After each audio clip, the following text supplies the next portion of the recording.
Yo,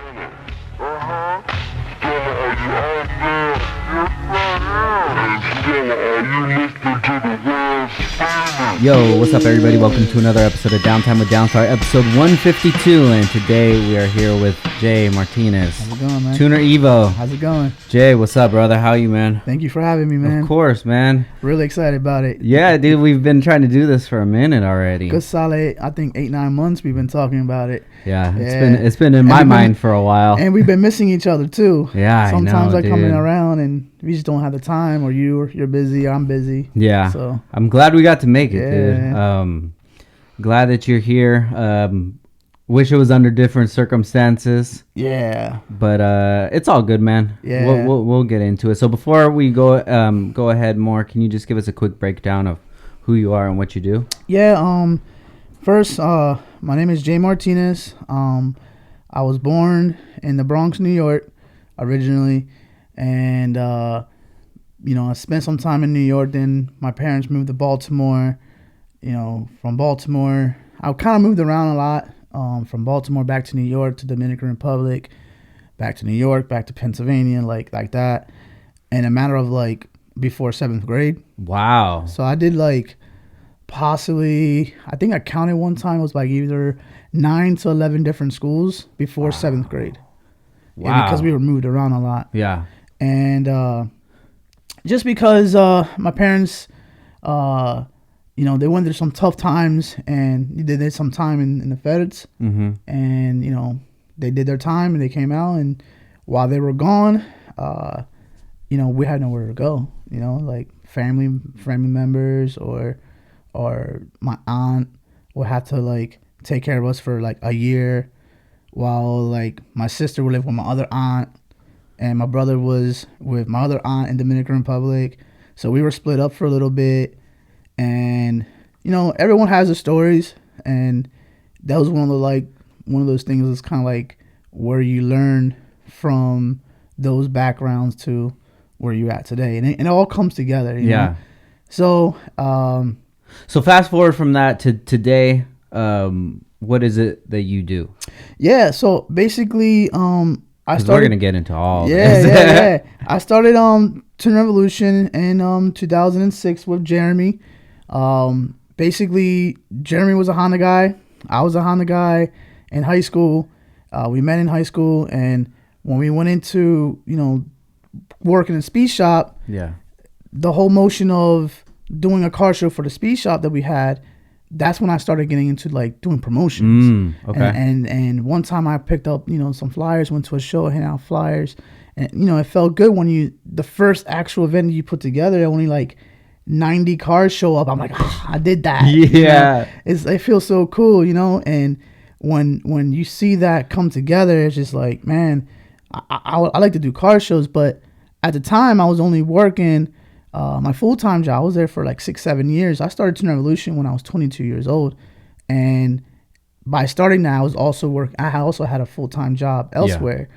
But then about 2009 is when my other full-time job where I was working at, the company went downhill. They laid all of us off.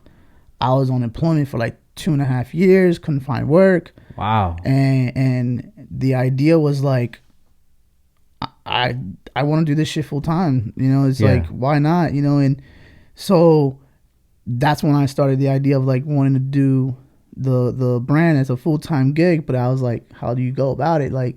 This is just a car show to us at the time. It's just fun, But then when it became a business, and it became what it was prior to even 2013, then when we decided to move the show outside of York, PA, we decided to go to Philadelphia. And then, doing car shows for us was something that, we as fans, as enthusiasts, went to other people's shows before we did them. Yeah. And we're just wow, this is so cool, what they do here and stuff like that.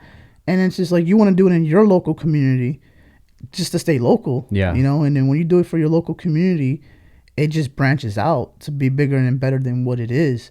And sometimes, when you have your smaller events in those communities, they're still good to have, because that's your grassroots Yeah. for the next generation, or those OGs that's still in those older those smaller communities, they still kind of like strive the newer generation to come up because they're learning from them, you know. So, you know, when we started branching out to different cities, you know, prior to branching out, you know, I've always traveled and just like, you know, wanted to promote and meet people. And that's how like I met a lot of people actually here in the West Coast, because before we even came out here, I was coming out to the West Coast for at least 4 or 5 years prior. For what? First, I always hear the good shows from the East Coast, and just like as an enthusiast, it's not even about as a promoter, as an enthusiast. You're like, man, I want to see Spokane, man. Like, really? You know, I want to check that out. What's that about? You know, or, you know, I never got the chance to see Weekfest at all until last year. Really? Yeah, man, because our schedules always conflicted. Yeah. But like what Ken and Ernesto has done over there has been amazing. But I always heard it in the East, and I just never been able to experience it. Yeah. But, you know, I was always able to at least go to Spokane because that date worked out for me a lot. And then when I started coming out, I started realizing, like, man, you know, I want to check it out. I really want to check out the West Coast. And I moved out here for like 5-6 months roughly. Really? In 2015, I was here for like 5-6 months. Where at? What city? Torrance. Gotcha. Yeah, and I was in Torrance, and you know, I was kind of like in the middle, so it was like Hollywood / Long Beach, and you know, OC and all that. So it was cool. It was not what I thought. Not saying the good or bad way. It was just as far as like communicating and be able to learn how the West Coast, I guess, vibe is. I didn't understand it at the moment in time. I was still new. Yeah. You know what I mean? Because I was new to the West Coast. So I didn't understand it. But then after a while, I got it. I was like, I get how they work out there. And I get how they work out there as far as versus how the East does. Yeah. So I had to like balance like the way we work over here versus and just like how it is in Puerto Rico. Puerto Rico is like, you got to work in a different way too. Really? Yeah. Everywhere's different. Chicago's different. Like everywhere that we go to, the balance of how people move and the goods, bads, all of it's different. But it's cool because you learn from it. Yeah. Out here in SoCal, I would just imagine somebody that's not from here just thinks that it's just cars everywhere and, you know, there's always meets and stuff, but they don't realize how big SoCal really is. You know, I've always said this. People have always said this to me and said, yo, like, California got a lot of events. Yeah. And I'm like, that was one of the biggest things I was really hesitant of even doing one because it has a lot of events. Yeah. They always say there's always one every weekend. Yeah, there is. What are you doing to impress us to make me come out and spend some money? You know? Yeah. So by you know, and that's what TE's been about. You know, like from the very beginning, the reason why you see a lot of the entertainment when it comes to our events, is from the very beginning. 2006, we had a motorcycle stunt team. We had a wing eating competition. Wow! Yeah, we had a live reggae rock band and stuff like that. Just 2006. Yeah. So going into it, you know, we were into skateboarding, we were into BMX, we were into the culture, you know, graffiti, and just a little bit of everything. So we always kind of like every single year tried to figure out ways that people not only can come to the show to enjoy the cars, because ultimately that is the number one reason why we're here, is to enjoy the vehicles that come to the event. Yeah. You know, but at the same time, at car shows, people always say like, oh, you know, it's boring. Yeah. You know, I walk around 3-4 times and I'm out, you know, and a lot of people I've heard complaints about that. So I was just like, how can we keep people in the house? So, you know, I got to give the respects for, you know, the OG car shows that, you know, paved the way, you know, like Hot and Poor Nights. You know, one thing that I admire by them was when you go into their events, you know, 2005, 9, stuff like that, they know how to keep people there. Mm-hmm. And, you know, by providing certain entertainment or certain giveaways or certain celebrities, whatever, like even just signing autographs, they know how to keep people in the house. Yeah. So I've always admired like how they did that, and I've always wanted to be able to provide an atmosphere like how they did, but in my own way. Yeah. You know, and but I didn't. How much can you do it in your own way? So it's just figuring it out, man. Just what they're not doing, maybe I can do something different in my own way. Yeah. You know, and just create my own platform. You know. Yeah, T does stand apart from a lot of the events. I mean, as far as you guys keeping people there, having interesting things to do, things to watch, and then the music aspect. Yeah. As well, you know, even the sweater that I got right here, Xavier Wolf sweater. Yeah, I seen him over there, you know, and that's dope. Yeah, shout outs to Sebastian. Yeah, Sebastian Rodriguez. I remember maybe 2014, 15. He's like, yo, I want to bring out Xavier Wolf. I'm like, who? Who? And I don't even know that was a thing either. But I legit say who? Yeah. And I didn't know because, you know, I come from that old school hip hop era, you know? Yeah. And he's like, listen to him. And I'm like, nah, B. Yeah. I don't know.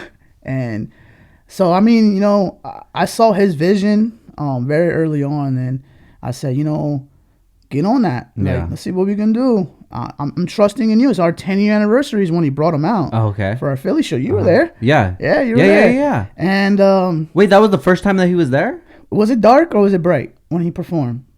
It was dark. It was indoor, so I'm not sure. It was indoor. 1 year we kind of like dimmed the lights for it, but I think the first year he came out, it was our 10-year anniversary. Okay. I think the second year he came out in Philly. I think that's that was when the I was year there. you were Yeah. And yeah, man, like when he brought him out, I just saw this whole new wave. Yeah. That I've never seen before. And when I saw Lil Seb bring that out, I was like, man, you know what's up. Mm-hmm. He was tapped in. Yeah, and I always forever appreciate the his knowledge of his age group. Yeah. You know what I mean? He knows what they like.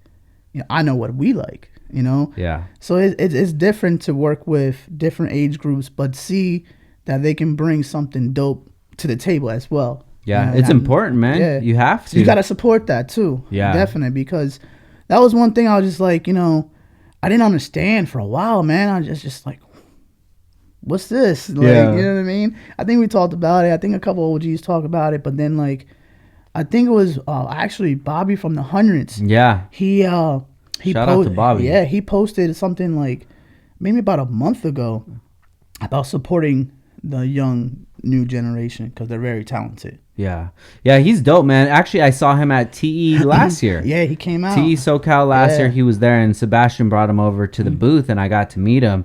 And dude, I was mad starstruck, bro. I don't get starstruck. I was like, oh shit. I told him, I was like, oh, duh, I'm starstruck right now. Yeah. And then I met a lot of celebrities in my day. I'm talking about a lot. Yeah, and I never really cared, but when I saw Bobby, I was like, damn. And then I had at my show. I had to switch real quick and fucking promo downstar mode. I was like, "Oh yeah, what's up, bro? So we do the bolt right here. So you know you pop your hood." And I was like, "Oh yeah." One of the things that he said is that he really admired the how you say the clothing line aspect of the automotive industry. He said that was really interesting. Oh really? Yeah, he was interested in that.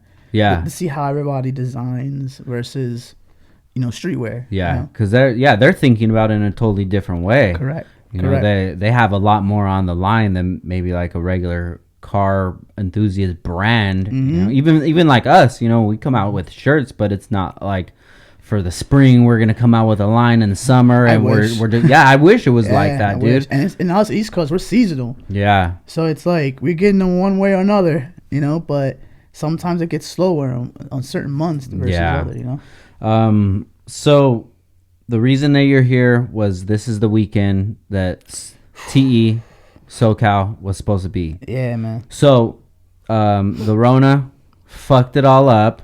Yep. And we'll get into that. But I want to hear about all the other stuff you were just talking about, man. Let's rewind all the way back to your childhood. So like paint that picture for me. So let me see here. I'm trying to think where I can start. So yeah, I mean, I was born in the Bronx. Okay. Lived there for about 2 years. My dad got locked up when I was a year and a half old. Okay. He got locked up, and then after that, my mom was living in the Bronx by herself. No one really helping her. No one couldn't pay for the bills. She's Spanish. She just got to the States, you know. And it's your mom, you, And then me. that's it. Just you and your mom. Oh, Okay, yeah, gotcha. just me and my mom, Okay. yeah. And the drug dealers from around the way helping her out. And but then, you know, my mom's best friend from the Dominican Republic met another guy that lived in Baltimore that was cool with my stepdad currently now. Okay. That's how they met. So my stepdad asked for my mom to move to Baltimore. Okay. So we moved to Baltimore when I was 3 years old. And my real dad was in jail until I was like 9.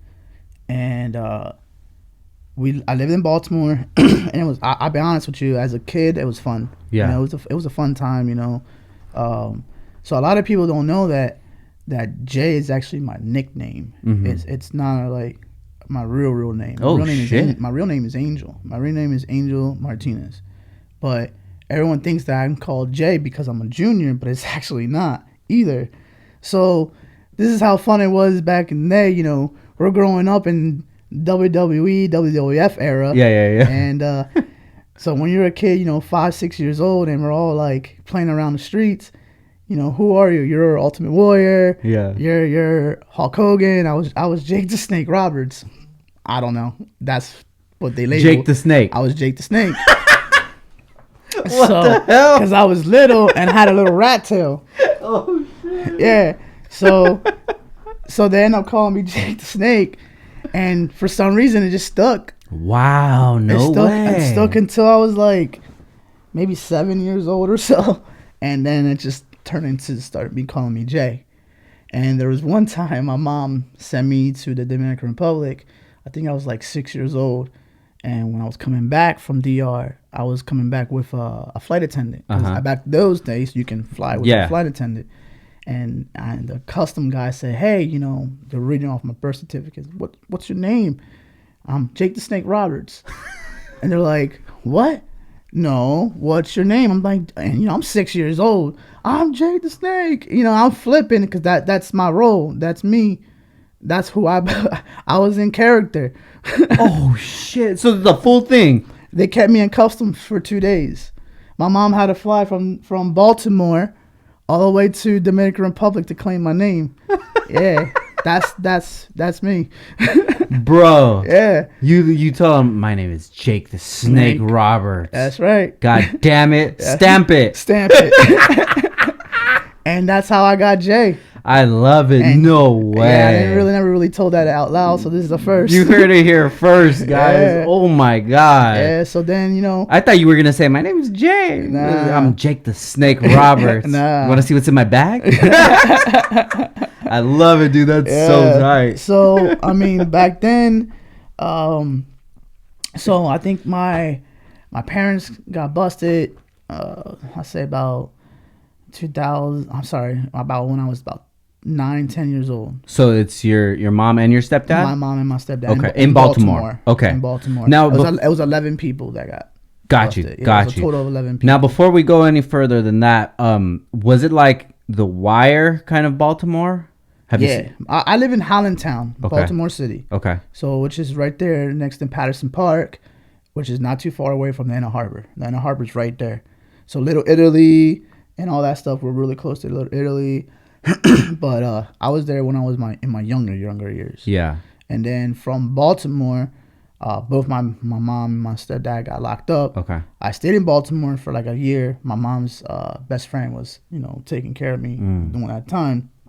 Myself and my sister and my brother. And we ended up going to New York to Washington Heights. 160th. I think it was 160th and Broadway in Amsterdam. I lived there for 2 years. With the same people? Nah, with my mom's other friend from the Dominican Republic. Okay. So that was her friend from DR. And I stayed with her. My brother left the Dominican Republic right away. And I stayed in New York for like 2 years. So did my sister, and then my sister went, and then I went, and then I ended up living with my aunt from my mom's side. So we stayed there for about 3 years.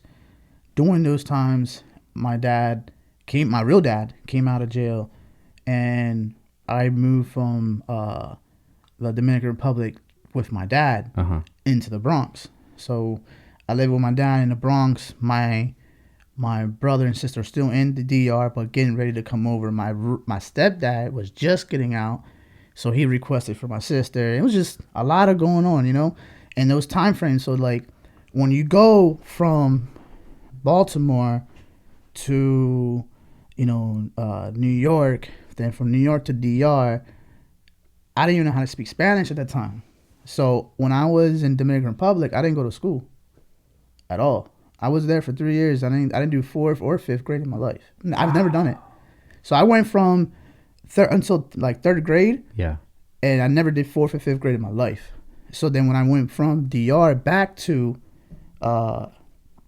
New York, they put me right in sixth grade, from third grade level to the sixth grade because of my age. Yeah.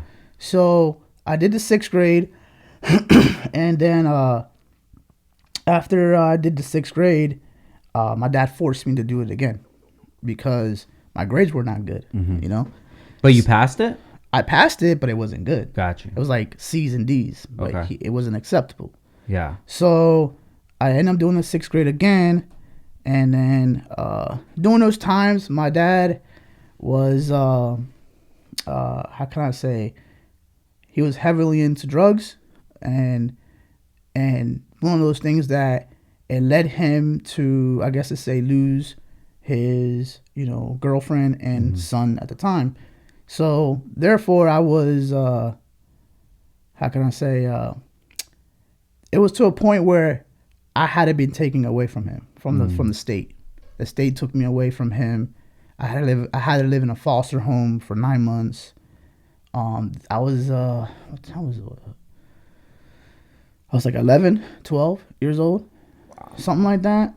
I lived in a foster home for like 9 months, and then during those times, my real mom is just getting out. My stepdad's getting out. They're trying to establish themselves, and the state's not going to give custody to someone that fast. So it's like it's the process, So I had to go through that specific process to get out of the foster home, and then it brought me to York, Pennsylvania. So I moved to York, Pennsylvania. I always think it's 13, but sometimes I always say 14. But I think in between 13 and 14. So I went from the sixth grade into the seventh grade into York, PA. And it was different because you go from all NYC, Baltimore, you go to DR, and then you go to York, Pennsylvania. It's completely different. Really? I was the only Spanish kid in my school. Only one. Just all white kids? All white kids. Got you. All white kids. And I maybe like 2 or 3 black kids, a couple Asians, nothing crazy. No more than 2 handfuls, let's say like that. And it was like that my whole entire junior high and high school, throughout, going to school for all those years. It was mainly those nationalities. But then finishing school, it was one of those things like, I didn't really have much of education because of my background. I had to take ESL classes, 7th, 8th grade, 9th grade. Same time, you're also 14, 15 years old, bro, and you're getting ready to learn how to drive. You don't care about life. You just want to get into shit, just do what kids do. I hate to say it. Yeah. And, but I was never really into trouble. I always kind of like, always step back, and I knew because I was going through those situations. So, excuse me. And once I knew that I was going through those situations, I always said to myself, like, man, I need something positive. And I didn't know what it was because I was already understanding at like 15, 16 years old that I already went through a lot. Yeah. And you were aware of it? Absolutely. I knew I was going through a lot because I didn't have no guidance, period. from the age of, what I'm saying, all the way through. I didn't have a system Yeah. in place, because that system was broken. And that system was separated. And, you didn't have, the parents currently today that do take care of their kids, that sit down with their kids and read a book or ask them what they learned today. I didn't have that at all. So it was just more or less of like, I was for me, and I had to learn everything on my own, period. Even to work, all that stuff. So I mean, the only thing that really, I say about like 13, 14 years old, I had to go into anger management classes just because of the simple fact of all the trauma, all the BS that I went through prior to, 7th, 8th grade or whatever. Mm-hmm. I did really well with all that. I learned a lot from that. But, when you go through it, then you understand where you're at today. It's just like, whoa, you've seen from the point where you've grown, from the point that, where you're at today. And it's like, wow, you've grown a lot, but at the same time, there's a lot of things that when you've grown, you'll trip, you'll fall, but it's learning how to pick back up and continue, So it's a definitely learning process, because, you didn't really have anyone to guide you throughout the whole way at all. Fuck, man, that's rough. So the thing that honestly, that I felt like for a young kid at 15, roughly 16, that the only thing that like that excited me was cars. So I got into cars about 1999, 2000. I started going to car shows like in 2001, all the local shows, all the big name shows, and it just changed everything. Well, how'd you even get into it? Before we get to the car stuff, I kind of want to touch a little bit on your upbringing. When did you realize that your life was different than maybe anybody else's, your friends or other classmates? Recently. Really? Yeah. Because I thought that like what I was going through was normal. Yeah. Wow. When I realized, when I ask people their stories, or I see how people have been brought up, especially traveling. Yeah. Because then I learned how to see how people move, and because I was living in, I guess to say, a small box. Yeah. And for a long time, I didn't know nothing about it, So I decided to like, hey, go to New York, hey, go to Boston, or, but at the same time, it was also like, I would go mainly because of work. I was trying to figure out like, where do we want to go, what we want to do, how we want to network, who can we network with. But then going through the motion, it was just like, wow, like I didn't know it was like that. A lot of things. So still today, I'm learning. It's a lot to learn as far as like how they grew up versus how I grew up. I thought mine was normal. Fuck, yeah, dude. Yeah. And that makes so much sense. I always say that, like, not even something as like challenging of what you went through, but simple dinners. Right now we just left my pad and we had dinner right there. Yeah. I've been to people's houses where they do something that's like really different. Maybe we had like paper plates, right? Yeah. So maybe some people, they never even use paper plates. And they're like, why are they using paper plates? This isn't a barbecue. They're like, no, we just don't want to wash dishes. Right. And it's just, that's how I've grown up. Like we had, paper plates and things like that. Like I thought it was just normal. And I'm just using that as an example. But just like, if you don't ever go to somebody's house for dinner, how would you know? So this is crazy that you bring that up. Just recently, maybe 2 months ago, I was talking to one of my mentors. His name is Martinez of Tuner Evo, and the guy with the glasses.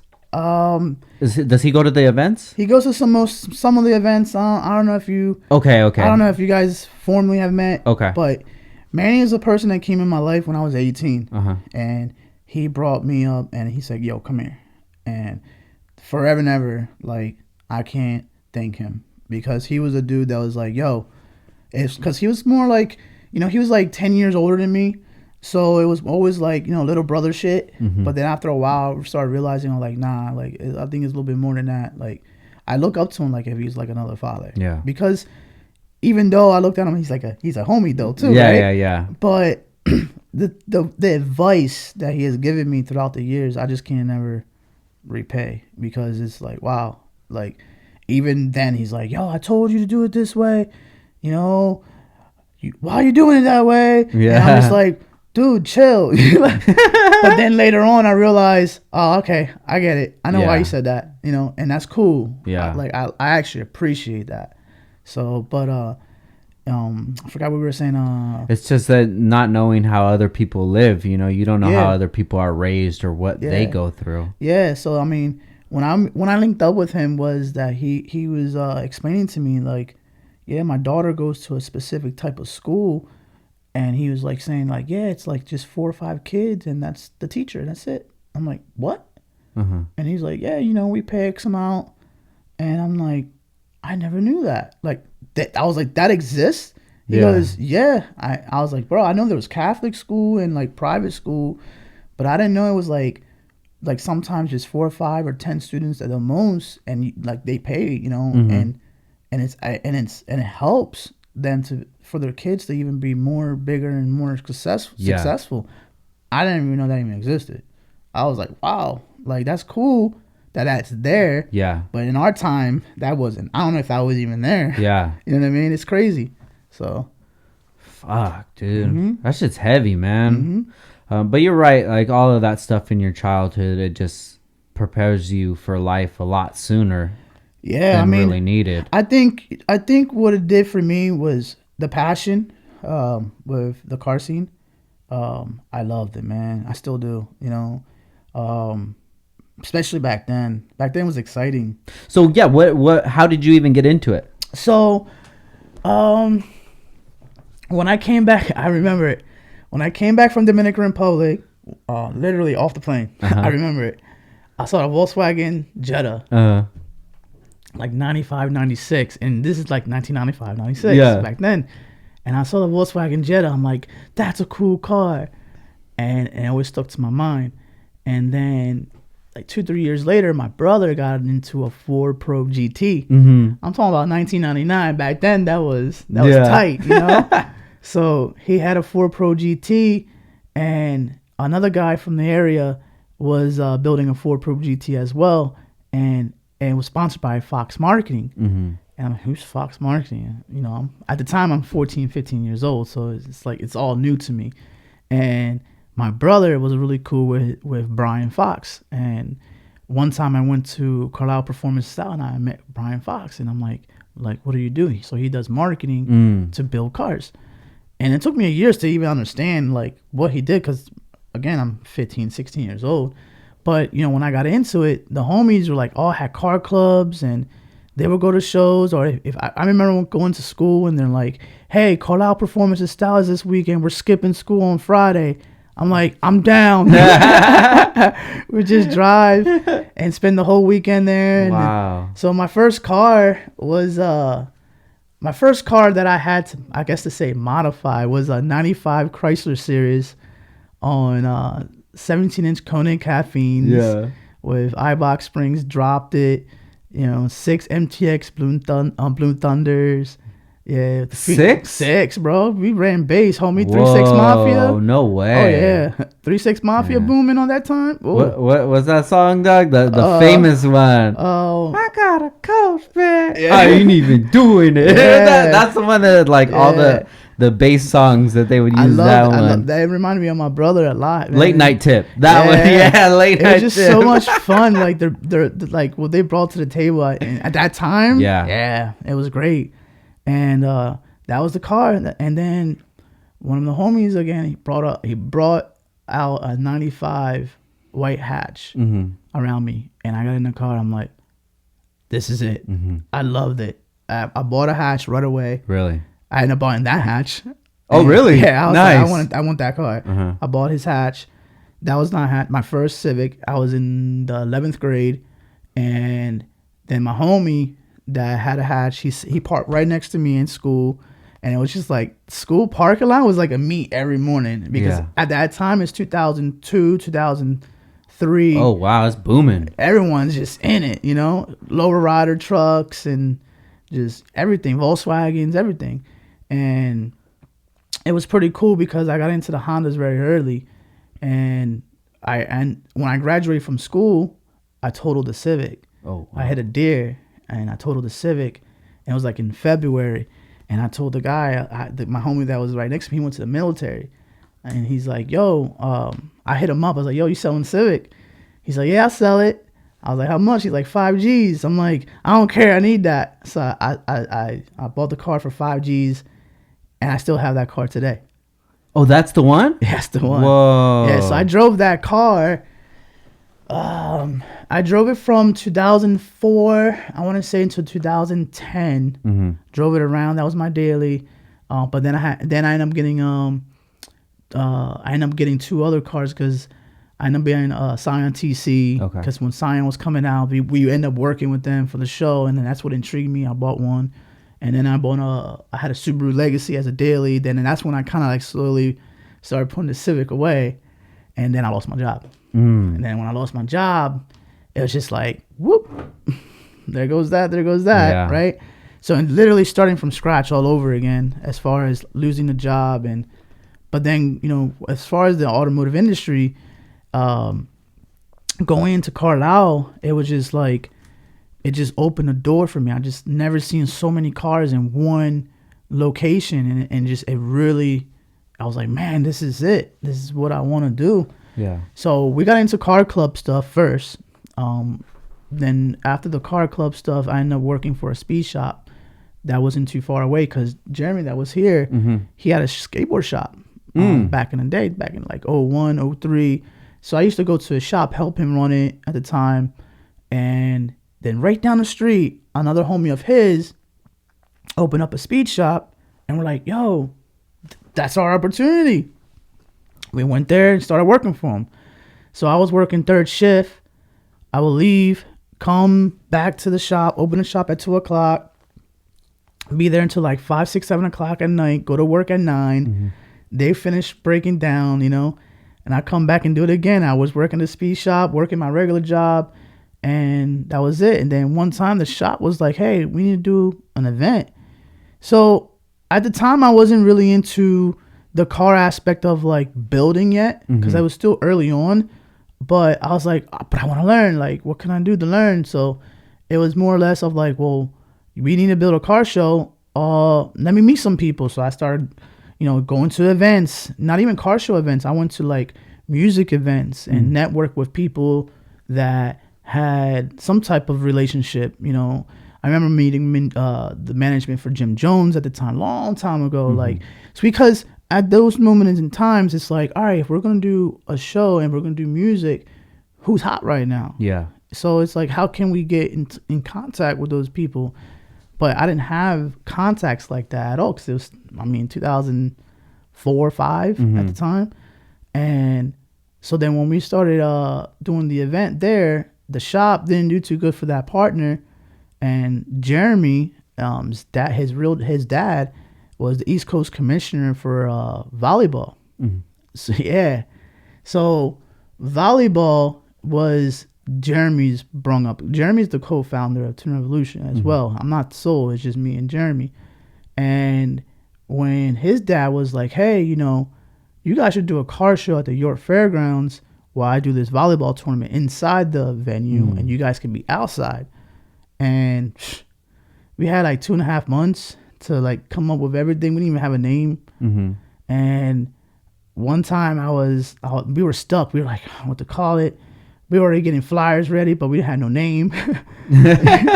You know, and it was just like, all right. So then we made a decision. We're like, all right, we know we want it to be Tuner, but what else do we want to call it? For like 2 weeks, we couldn't figure it out. I was like, you know what? Let's grab those Techademics DVDs from Mischief, and let's sit down and watch some DVDs of that. Maybe we'll get inspired by it. Do you know who that is? No. Oh man, please get him on the podcast. Dustin Worrell. Oh yeah, dude, I had to link you up. That's OG. He's had his DVDs at what's those big Virgin, what is that, the big CD stores, Virgin Mobile, or he's Virgin Tower Records. Yeah, he's been on MTV. Yeah. He's been on MTV for the automotive industry. Dustin Worrell, I think is man, y'all don't beat me. WORLES, I believe. Yeah, okay. I think that's how you spell it. But yeah, I'll link you up. That's I go him way back. So for the East Coast, he was kind of like the guy that was doing all the car rallies, and he's from DC. I don't know if he was Maryland, DC, DMV. Mm-hmm. You know, he was from that area, and I always looked up to him. And he was coming out with DVDs all the time for just automotive stuff like MR2s, BMWs, Ferraris. You never heard the Gumball Rally and all that stuff? He was really involved with a lot of those things. So one of his DVDs had a drift video and it had Revolution on it. And I told Jeremy, Jeremy's like, yeah, let's do Revolution. I was like, nah, let's drop the R. So we sat down, do the research. What does that mean? You know? Yeah. And so we put 2 and 2 together, and a lot of people get it twisted that they think that tuner is a tuner car, which a lot of people, that's what they think it is. Yeah. But to us, it's the gearhead. It's the grinding guy busting his knuckles, going to the garage, working hard, building his car, and evolution's always evolving. So the tuner's always evolving. Yeah. So that's like the real definition of tuner evolution. It's that automotive enthusiast always involved. Yeah. And that's what we've always wanted to try to portray in our platform, because even with some of the entertainment that we do, sometimes we have things for like 2-3 years and then just kind of like we'll fade that out, bring something else new. So we got to involve too. Mm-hmm. Like I'm getting ready to do a whole new marketing and try and redo my whole logo soon, maybe like next year. Yeah, it's just like we always gotta like stay up, you know, and keep revolving. Yeah. You know, I love it, dude. That's dope, man. That's crazy. It just come as like a fluke. yeah. And then we ran with it. Me and him ran with it, and our first show we had like 300 cars. Yeah. And we had like 300 cars. And it was just so tight, you know, like that feeling. It was like, wow, we did this. So was this at the volleyball event? So that was inside? So at the first year, it was all outdoors. Okay. And it was at the York Fairgrounds in 2006. Uh-huh. The following year in 2007, we went by ourselves without the volleyball for indoors and outdoors. It was 74,000 square feet indoors. I couldn't really tell you the square footage outdoors, but I know we can fit at least 400 cars outside. So we had an indoor and outdoor portion, and that's where, you know, we had one time we had Darren Harper. I don't know if you know who that is. No. Look him up. Darren Harper is a very famous skateboarder with DGK. Okay. Famous Stars and Straps. He was sponsored by them from DC. I had him come out to the show with a bunch of DC kids, you know, skate kids, you know, 8, 14 years old, and they were skating at the show. Yeah. You know, we had motorcycle stunt teams. We had a lot of different things. We had a burnout competition. Yeah. I'm talking about 06, 07, that's what we were doing, you know? So like the format from where it's at currently today versus what it was then is completely different. Yeah. Again, because we already did it, you know? So we're always trying to find new ways, and it's hard. Yeah. It's definitely hard. Sometimes it's hard to come up with new ideas that make sense. And that makes sense that we can do it within because a lot of times people think our shows are always 100% indoors, and that's not really true. We started outdoors, you know, we started indoors, then we went back outdoors, then we went back indoors.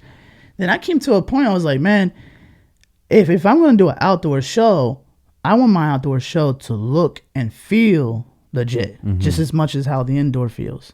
That I think we want to give the same value if we would charge the same for an indoor event.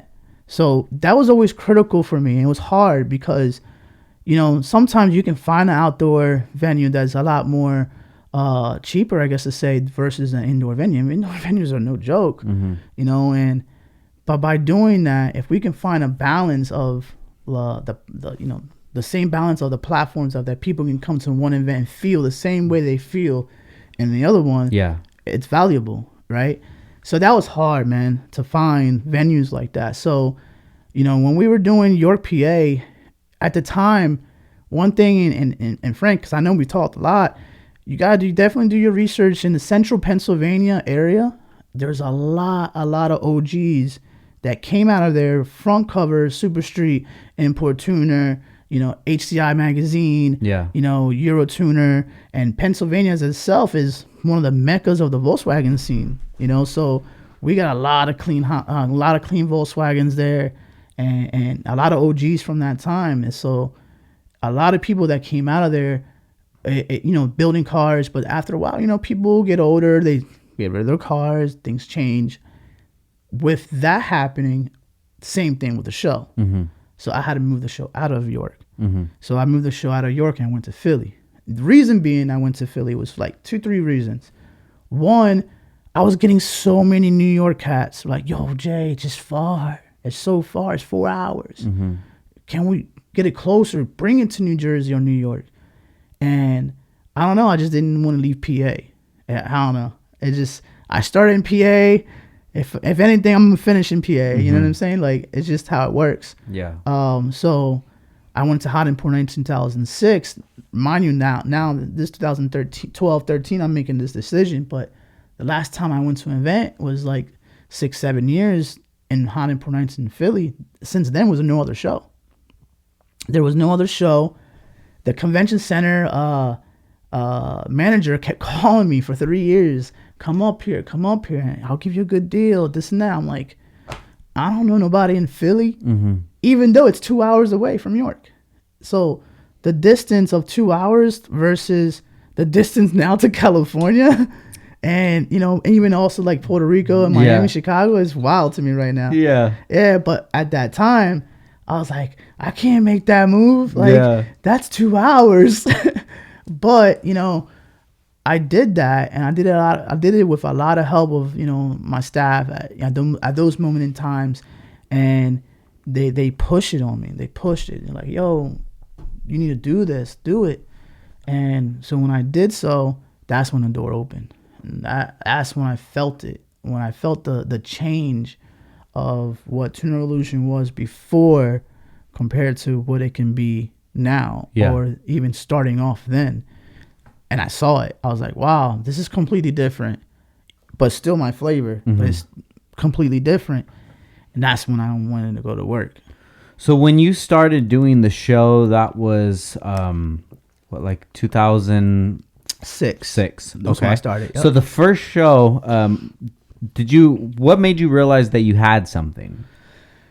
Oh, man. I don't think when I felt the first show that I had something. I just know the first show I felt good. Mm-hmm.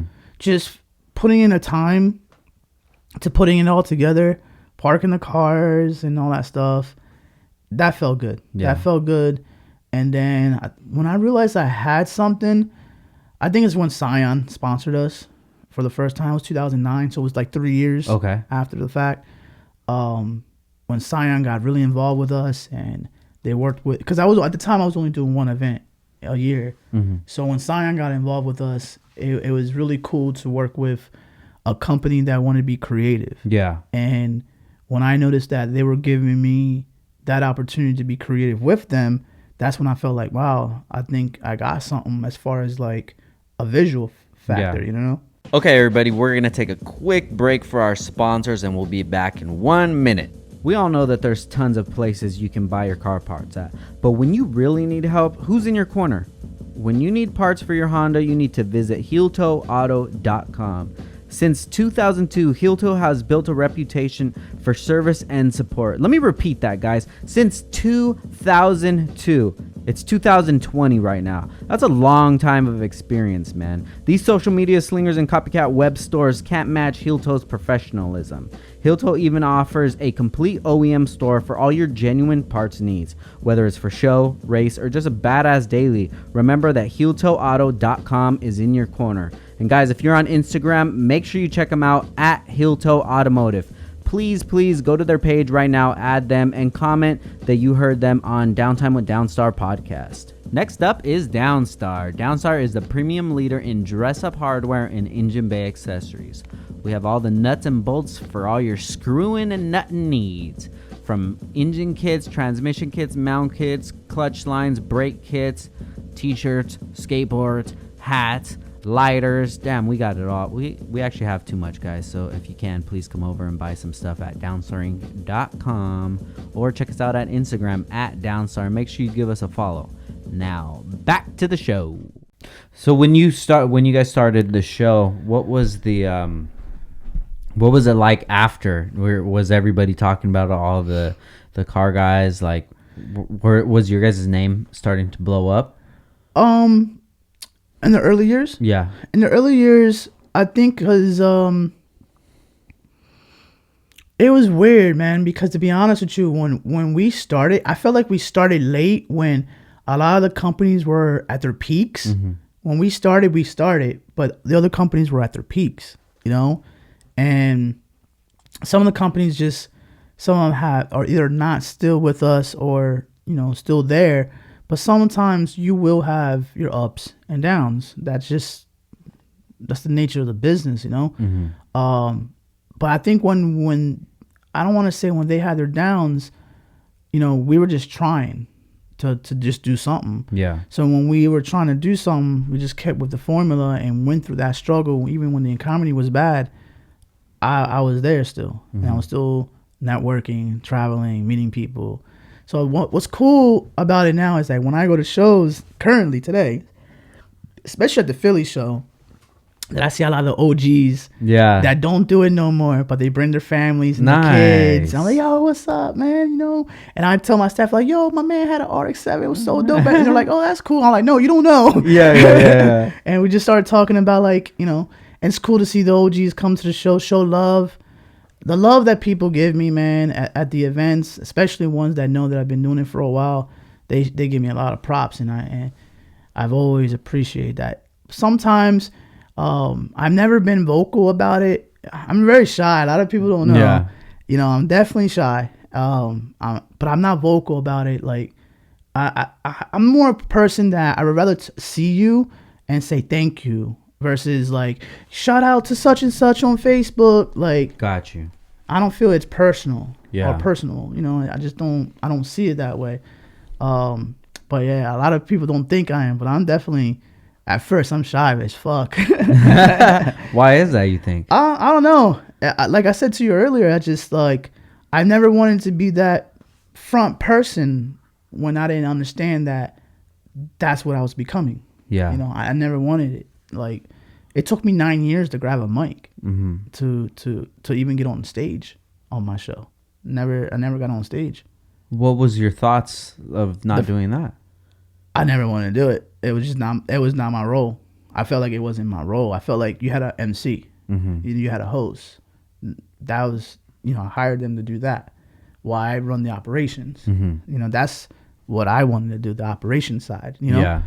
And then when I started realizing the team was telling me like, hey, you know, you got to get up there, man. And I'm just like, nope, not happening. Yeah. Then one year, maybe like 7 years into it, one of our closer friends passed in a car accident, and I just had to say something. Damn. And I remember before getting on stage, I had a water bottle. I'm in the back of the building washing my face. I was so nervous, you know, to get on the mic, and you know, I said what I had to say, but then like years later, I still didn't get on stage. Period. I was not down for it. Then Manny was my MC for like 8-10 years. I can't recall how many years, but it was like at least 8 years.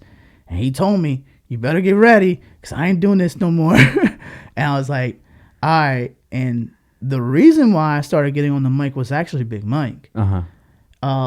Me and Mike developed a friendship way before business. And it was cool because, you know, listening to his advice to me or asking me, like, what do you see about the scene? Like, where you wanted to go? What's Tuner Evolution about? Like, very curious. But at the same time, him learning a lot about me, I was able to learn a lot about him. And, like, one thing I love about Mike is he's very specific. And I never learned how to be specific. Yeah. And by being around them, I'm like, yeah, you know what? When people say, hey, let's go get a pizza, where? Yeah. What time? When are we leaving? Yeah. He dug that shit down my throat, bro.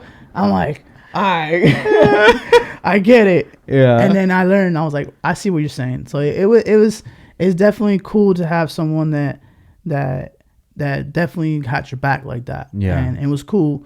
So learning and understanding more from Mike was always 100, you know? So then did he encourage you to get on the mic more? Yeah, I mean, I don't remember how it really happened. I think it was more because we were trying to do the judges and drivers meeting. And the judges and drivers meeting, what we do for our shows is once we're done setup and all the owners are there before the doors open, we say, hey, you know, gather around, you know, thank you for coming, etc. And we try to explain a little bit about, you know, how we judge the cars, or, you know, how the setup, the time frames of the show. And a lot of the stuff that we do for when it comes to the judging aspect comes from me. Yeah. I don't judge the show at all. But as far as like what we're looking for, it comes from me. Mm-hmm. You know, what we want out of it. Or I can care less what you have done to your car, long as it looks good. Yeah. It looks good, if it flows, makes sense. You know, vacuum clean your car. Yeah. You know, clean down your windshield. People don't do it. The cars are dirty. A lot of cars are dirty, man. Like, this is a car show. Yeah. You know, and when I think about car show, I think about like the Riddler Awards. You know, I think about the old school, you know, how like you can put a white glove into the wheels and it's spotless, you know, but some people can't do that. You know, some of these cars are their daily drivers. Yeah. You know, so they do a great job by what they do on a daily grind, you know, as far as having something that can show off and also make it your daily grind, you know? Yeah. Speaking of that, how did you manage to buy a car at in 11th grade? Oh, man. And then drop 5Gs on another car. I was at 15. I was my first official job was I was a wash boy, washing dishes, bro, at a restaurant. I was making $5.15 an hour. That was some crazy times, but I enjoyed it. It was fun. Then I started working at a car wash and just stuff like that, just saving just up. Hustling. Yeah, and then the era of a PC where you can buy a DVD burner. Yeah. And put it in your PC and sell some mixtapes.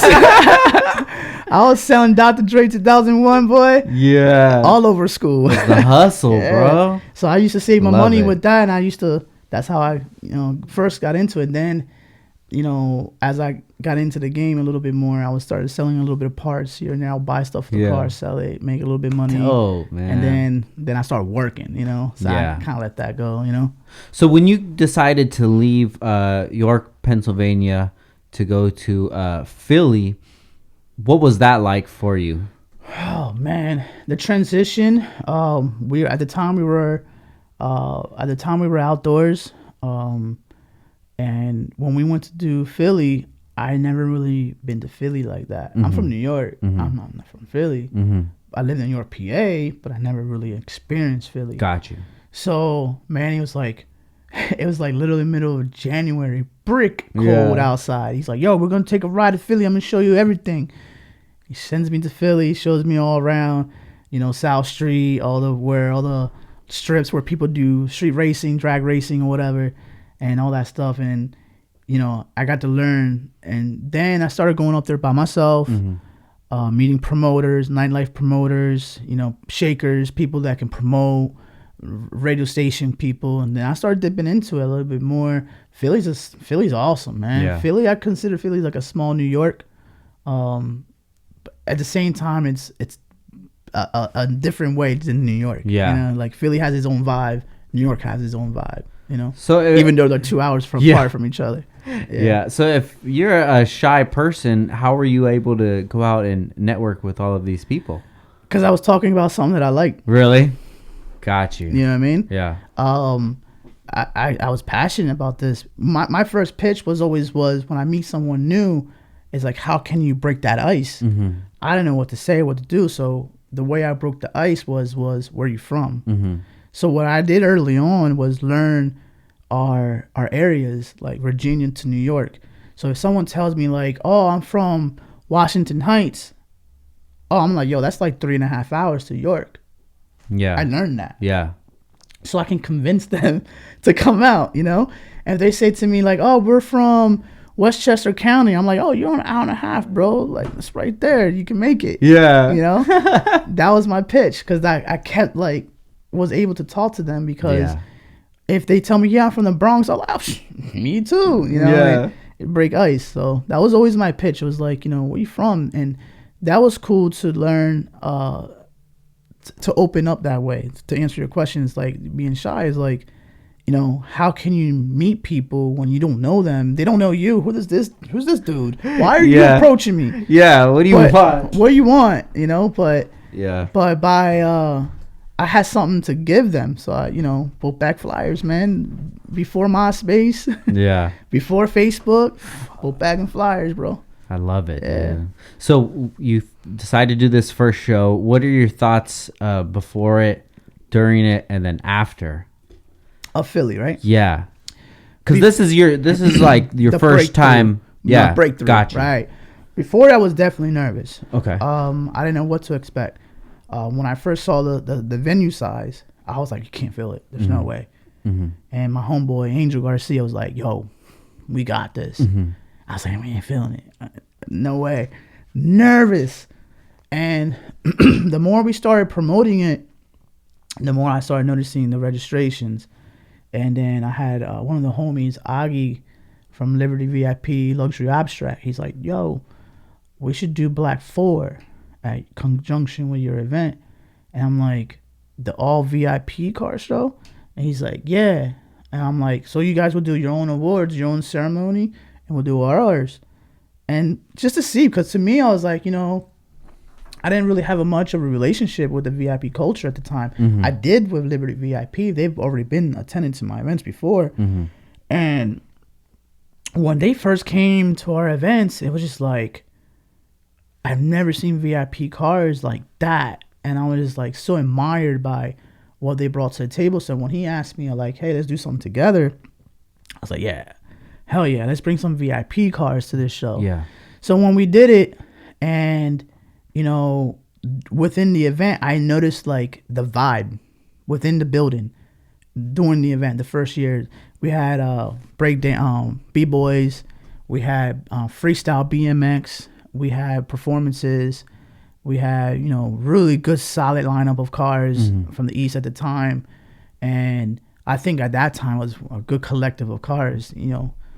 And so then after, when I realized the response from everyone, especially, you know, having Halcyon film that event, because he filmed years before. He filmed my 2012 show. Uh-huh.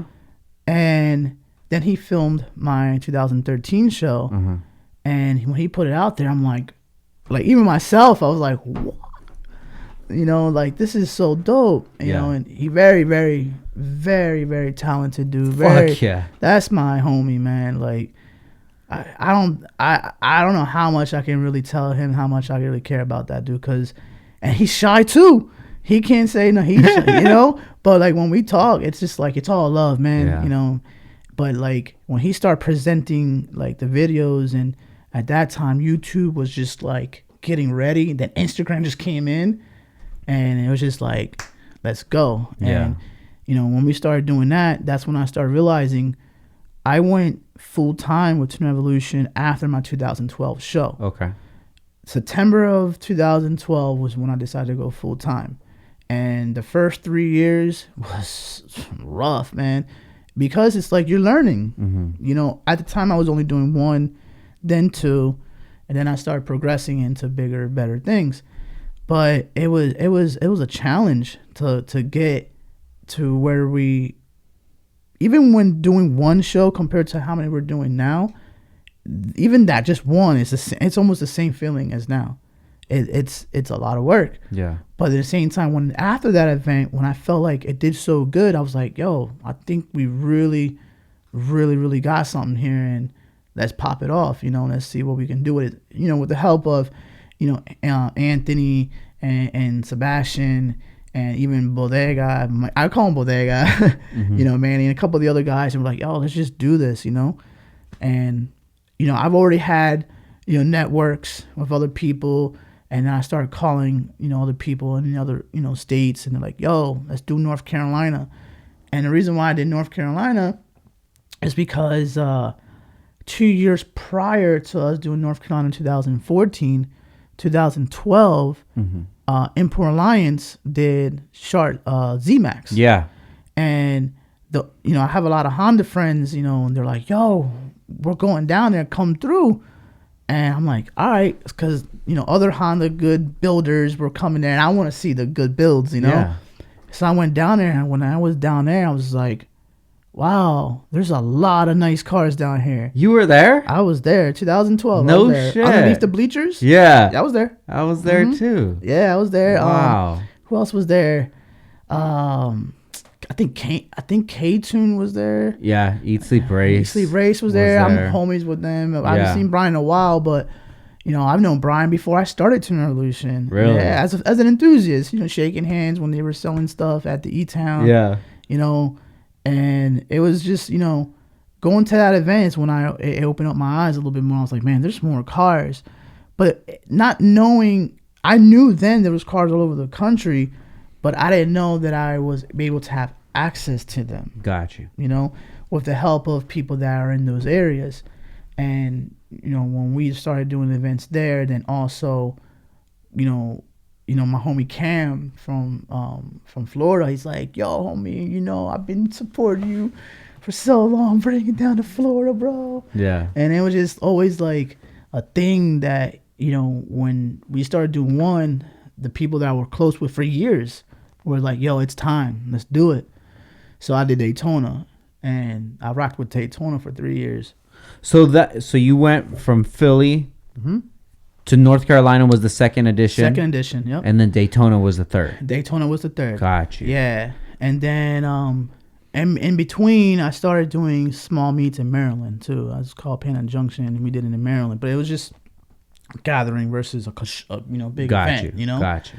And then we did, after branching out to Daytona, we ended up branching out to Chicago. Mm-hmm. And then after Chicago, we did Atlanta. Got you. Then after Atlanta, I think that same year of Atlanta, we also did the first SoCal show. Got you. I believe. Yeah, that one was like I think maybe a January show or January something like that. 14th. You were in Tokyo. That's right. That's right. Yeah. Because I couldn't go because I was in Tokyo, but Yeah. we did have a booth Yeah. there. Wow, that's crazy, dude. It's like it just took off out of nowhere, dude. I could just imagine doing the event from what'd you say, 2006 to 2012. That's Completely different. That's 6 years of just doing the same thing. You're like, okay, this is something right here, but then completely for it different. to turn into something else. Yeah, and still try to keep the grassroots of what I was doing before then. It just kind of like twisted a little bit more. Yeah. Or certain things that I was doing, not doing it no more, and just trying to bring something else into it. So what are some of the core values of the event, things that you'll never change? Oh, man.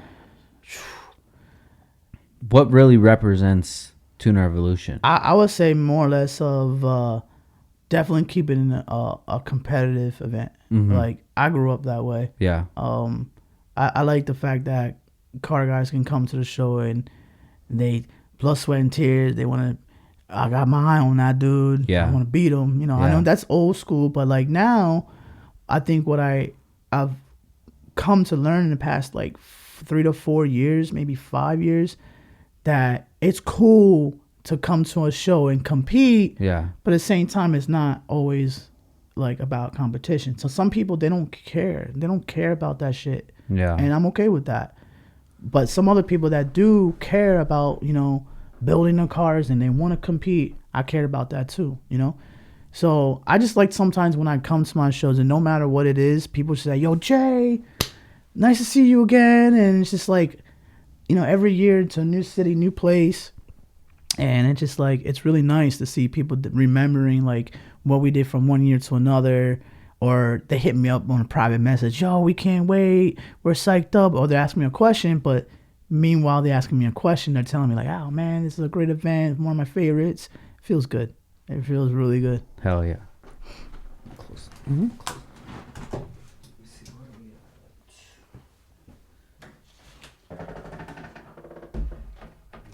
Snoring. What's this thing? Oh, you passed out. Long ass fucking day, dude. How you doing? You good? Yep. You gotta use the restroom right now? Oh no, I'm good. I'm good. Alright, cool. Let me just jump back in there. Fuck yeah, bro. Mm-hmm.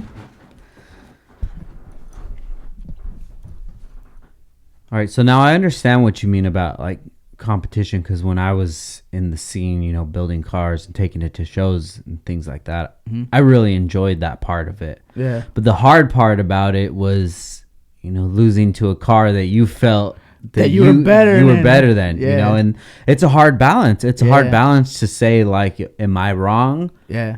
But then you see a car and it's just like, I don't understand why they pick that car, and then you don't want to be that person, you know. So it kind of has to be like a even playing field, and the judges have to know what they're looking for, and they have to be honest about it. Right. I think for me to judge a car, I've always looked for the flaws first. Mm-hmm. I felt like if that particular vehicle is going to go against another vehicle, I want to see what's wrong with both. Yeah. And compare.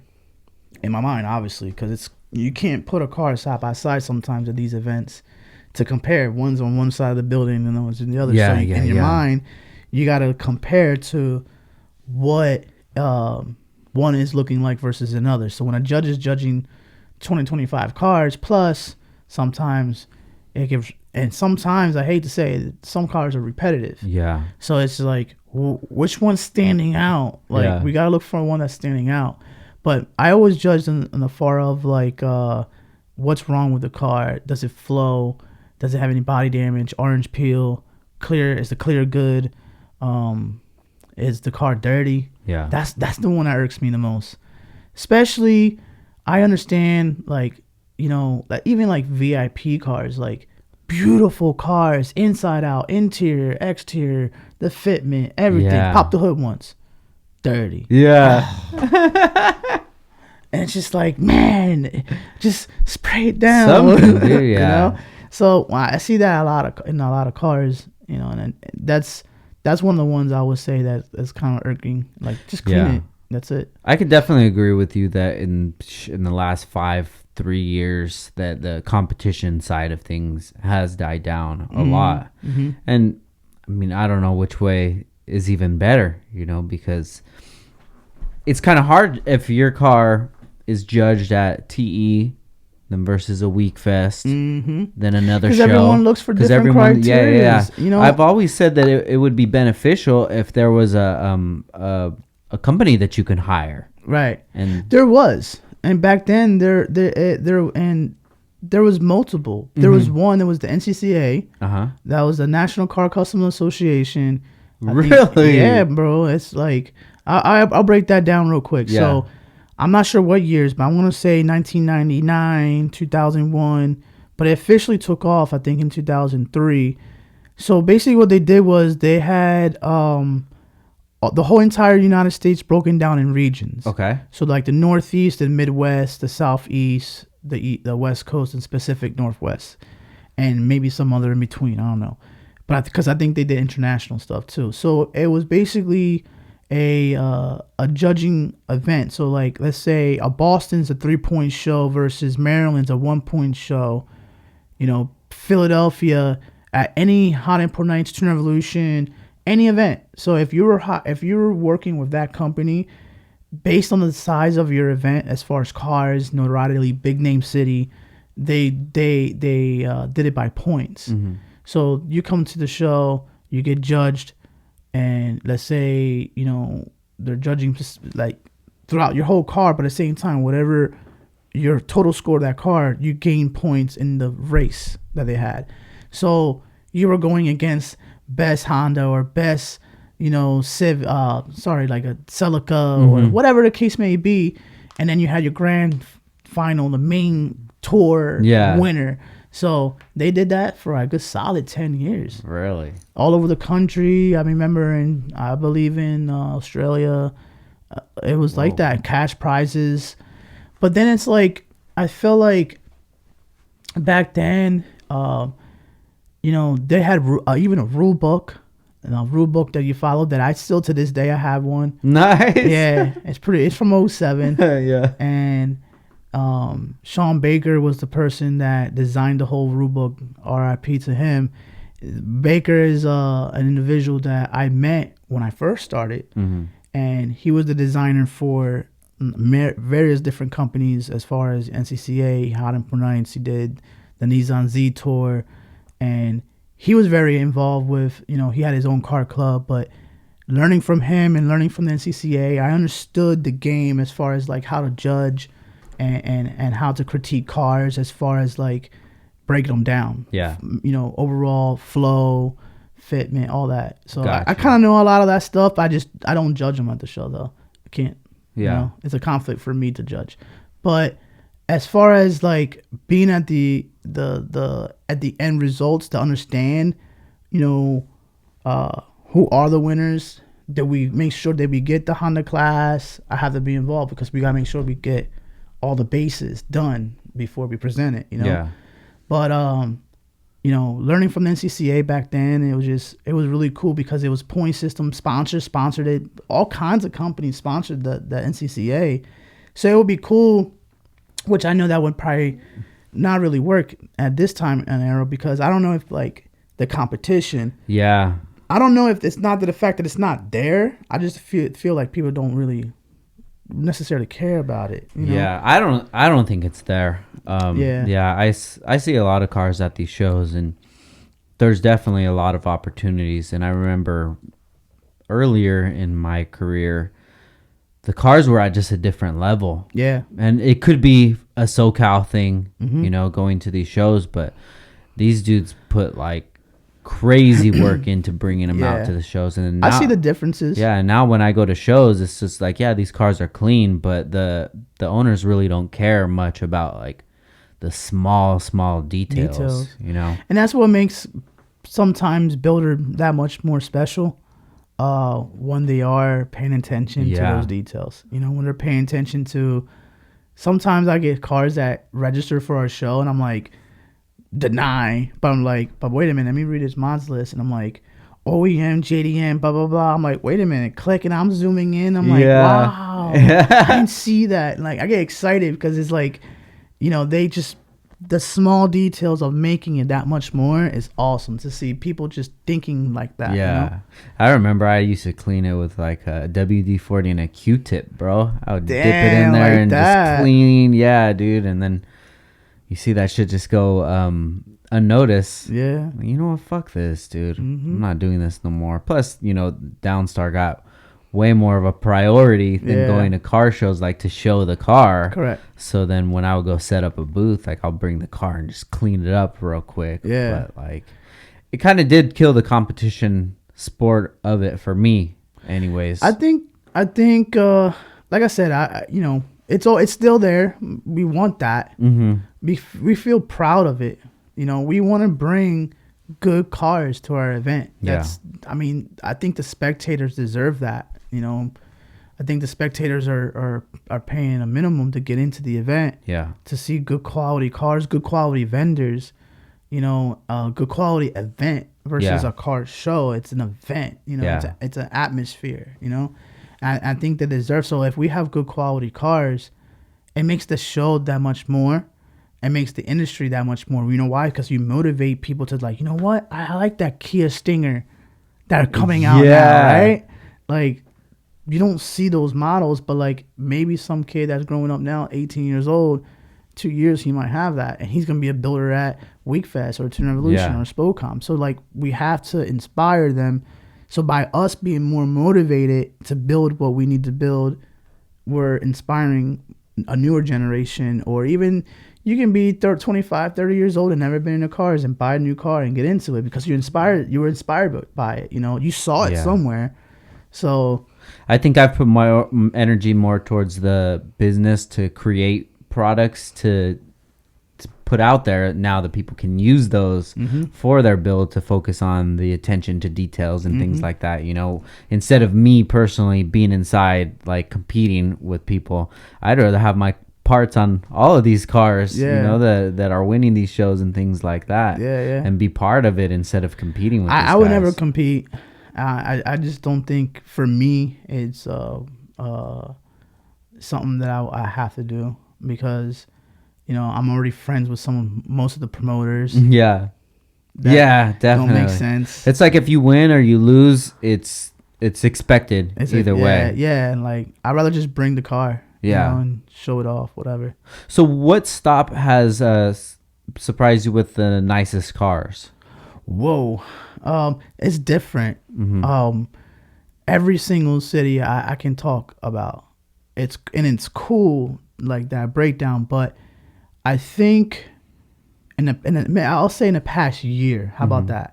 In the past year, SoCal, Miami, Puerto Rico, wow. Yeah. Chicago, Philly, and even North Carolina, they all have different vibes and the way they build. I love Chicago's like style. Chicago is very, you know, JDM, you know, performance, you know, aero, stuff like that. There's a lot of stance.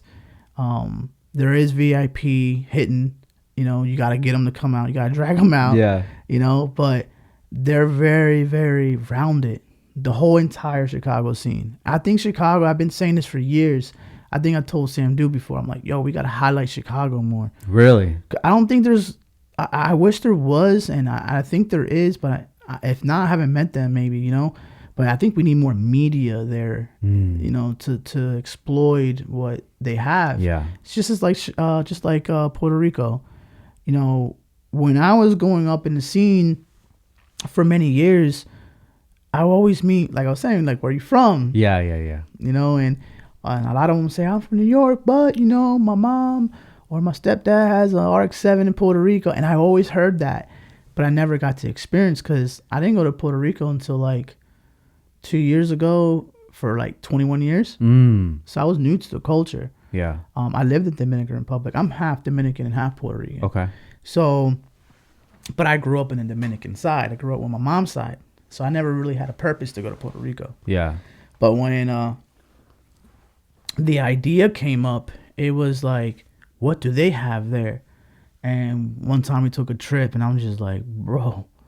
Just to scout? You just went over there?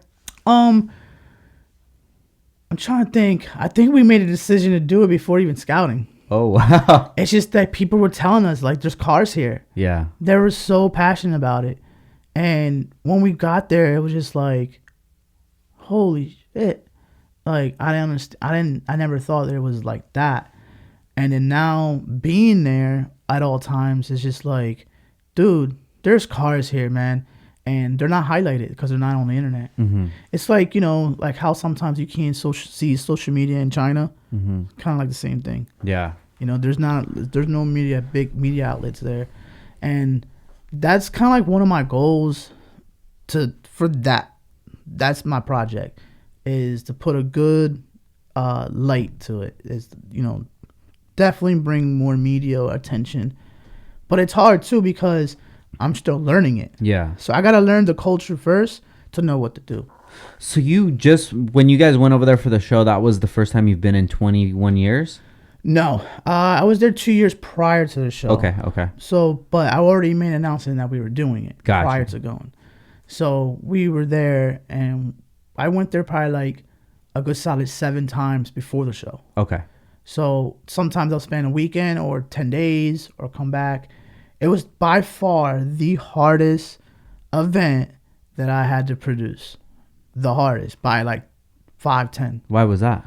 Because from SoCal, you know, living in Pennsylvania, for SoCal, I don't have nobody here. Legitimately, I don't have nobody here going to the car meets, handing out flyers. Yeah. We don't have that. We don't have no employees here. We don't have that. So everything that we do for SoCal is literally legitimately Instagram, Facebook, word of mouth, whatever. Yeah. So, doing the show in Puerto Rico, it doesn't work like that. Yeah. Because I can do everything from SoCal, from Instagram, Facebook, but in Puerto Rico, Instagram doesn't. It's there, but like people don't really have it, and if they do have it, it's private. Because it's culture. Okay. It's a different culture. People are very private about their lives. They don't want people to see everything about them. It's different. It's different than California. California and all over the country is all about social media, Instagram. I want to be this. I want to be that. They're not like that. It's not so much. Some people are, not so much. So the challenge is like when we get to PR, it's like, how do we promote the event? Because we don't have a social media following in Puerto Rico because we haven't done one yet, right? So I had to go there. We did some promotional shoots. We did video shoots prior to the event to hype it up, to let them know, like, hey, we're coming to this area, blah, blah, blah, and get to know us. Or if you don't know us, but a lot of people knew us. A lot of people knew us. And that was cool that they knew that they knew of us, but they're like, they couldn't believe that we were going to them. Yeah. That was cool. Yeah. And have been there at that show that weekend and seeing everyone's faces, to them, it was like almost like a dream come true to them. Yeah. And I was just enjoying their time. Yeah. Versus me enjoying it. Because I like the fact that they enjoyed it because they never had that before. So, and the reason why I'm saying that is that Tuner Evolution show, and I was told by friends, but then later on down the line, people kept telling me, like, it's true, like, this is the first automotive indoor car show that we've ever had in our history. Whoa. It's never been done.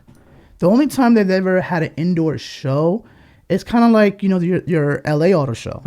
Or Got you. the PRI. Got you. Like that. Racing. Yeah. That's it. Yeah. They've never had an automotive lifestyle car show. Whoa. Indoors. Yeah. Because they only have one convention center. So no one's ever done it. And I was like, let's do it.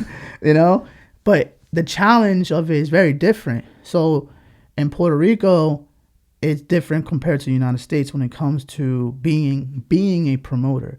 Here, anybody, you can be a promoter tomorrow. Yeah. And do a show down the street and make money on it. It doesn't work like that over there. Out there, they have what is called a promoters committee. So it's like 300 promoters. And if you're not in that, you can't do events. So you have to, what is called, hire an outside licensed promoter to basically produce your event. So he has all the legal paperwork to go to what is called La Hacienda, which is like the municipal, to pay the proper tax to be able to collect tickets. Yeah. So at the end of the day, whatever the end count is for your event, the government takes a percentage. So you have to have a registered license to do that. And it's not like I can just apply. You have to, live there. So you have to have a address there. You have to be accepted to the community, and there's so much more to that. So if you do an event this coming Sunday and the community didn't approve of it, or someone's doing an event Sunday and they already got approved, and this guy down the street says, you know what, I'm doing a show, they can stop him. And you know why they can stop him is your flyer. So your flyer will have a license logo on every single flyer. If you look at my PR flyers, either you'll see debacle.com, which is they are our license promoter, or you'll see a Coped logo. And the Coped logo is like a license number within that logo. Let's say it's like 123. They look it up. Oh, that was Carlos such and such. That's the promoter of that event. So they knew it's licensed. Versus anybody like yourself can go down the street. Because if you do not have that and you do your event, oh yeah, they pop off with them guns. They come right to your event and shut you down. So that's how it works out there. And you knew about that before? Yes and no. I knew most of it, but then I didn't know how serious it was. Yeah. So it was a learning experience, definite. Did you have all that taken care of before? Yeah, definitely. I mean, if not, we wouldn't be able to sell tickets. Yeah. So if we didn't have that, we can't sell tickets, we can't do anything. So while the event's going on, what is the reception that you're getting from the spectators? Day of show? Yeah, day of show. Oh, man. I mean, one time, I'll say this, that way you get it. Well, I'm about to say, one time, one staff member told me a long time ago, when we first did the North Carolina show, and she said, it's like 2 hours into the show, she said, "Is the vibe here?" And I'm like, "What do you mean?" She's like, "The same vibe that we get in Philly. Do we have that vibe? Does it feel good?" And I'm like, "I think I do." Like, I know what she was talking about. And I was just like, "Yeah, I feel it too." So then when we started touring and doing more events, we noticed that within like the first 2 hours of the show, if the show ain't popping, like, does it feel good? You know it's going to be a good show. Yeah. And that's how Puerto Rico was. You felt that. You felt like, oh, this is a dope event. Like, everybody was just so happy to be there, grateful. Yeah. A lot of people just very grateful, man. Like, they really appreciate that we did that out there. Dope, dude. I love it, man. You're going back for sure this year? Yes. Currently right now with this corona virus thing that we're having, they've pretty much put stop of everything. Yeah. Not even just for our Southern California show, our Miami show, and now our Puerto Rico show. So the past 2 days has been rough, man. Like, as far as like, you know, taking all that in at one time, you know, and it's been rough because, you know, not only the SoCal show, half my team's here. You know, it's 17 of us here now. And it was supposed to be about 25. So when I landed, it was just like, boom, the NBA shut down. What? Boom, the MLB shut down. And that's when I was like, yeah, it's happening. So it was just more or less of like, how do we go about all that? You know? Yeah. Well, let's get into it, dude. So TE SoCal was supposed to be tomorrow. Yeah, this is coming out on Thursday. So last Sunday, the Sunday that just passed, was when TE was supposed to take place. So once you land, then you find out that this is serious. Then they're starting to close down things. And how long before then did you get the news? So prior to flying out, we were in in Florida. Yeah. And we were talking about it, and we were like, man, I don't know. It doesn't look good. So we get on the plane, and I was actually thinking about it on the plane. I'm like, I don't know. Is this going to happen? Like, I kept saying to myself. But then when I got off the plane, the first thing I said to myself was like, well, if it doesn't happen, what's gonna happen? Yeah. And I couldn't even think past that because I was like, it has to happen. It has to happen.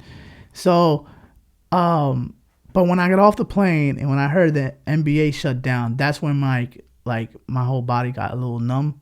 I was like, wow, if they shut down, that means that tomorrow, which was Thursday at the time, the Lakers and Houston Rockets are not gonna play. Which we were literally getting on the plane. We're like, man, I haven't been to an NBA game in almost 15 years. LeBron's playing with James Harden. Me and the homie from Puerto Rico were like, yo, we're buying tickets because it's the only opportunity, you know? Yeah. And when we got off the plane, we couldn't buy those tickets because they already canceled the season. So that was a bummer. But then noticing that we landed Wednesday night. Late Wednesday night, I text you. It's like 10:30, 11 o'clock at night. It's when I found all that out. So we get back to the house. We stayed until up to 3, 4 o'clock in the morning. And after after getting up, we all sat down. And before the convention center did not say anything to us at all, not putting them in the place or nothing like that. It's just, they were going about business, so were we. You know, we were having an event this coming weekend. But then Wednesday morning, when we all sat down and said, is this happening? Or like, we're getting floods of emails and text messages and DMs and whatever. And I'm just like, first off, we can't control all that. Like, as far as like responding to all that, it's hard.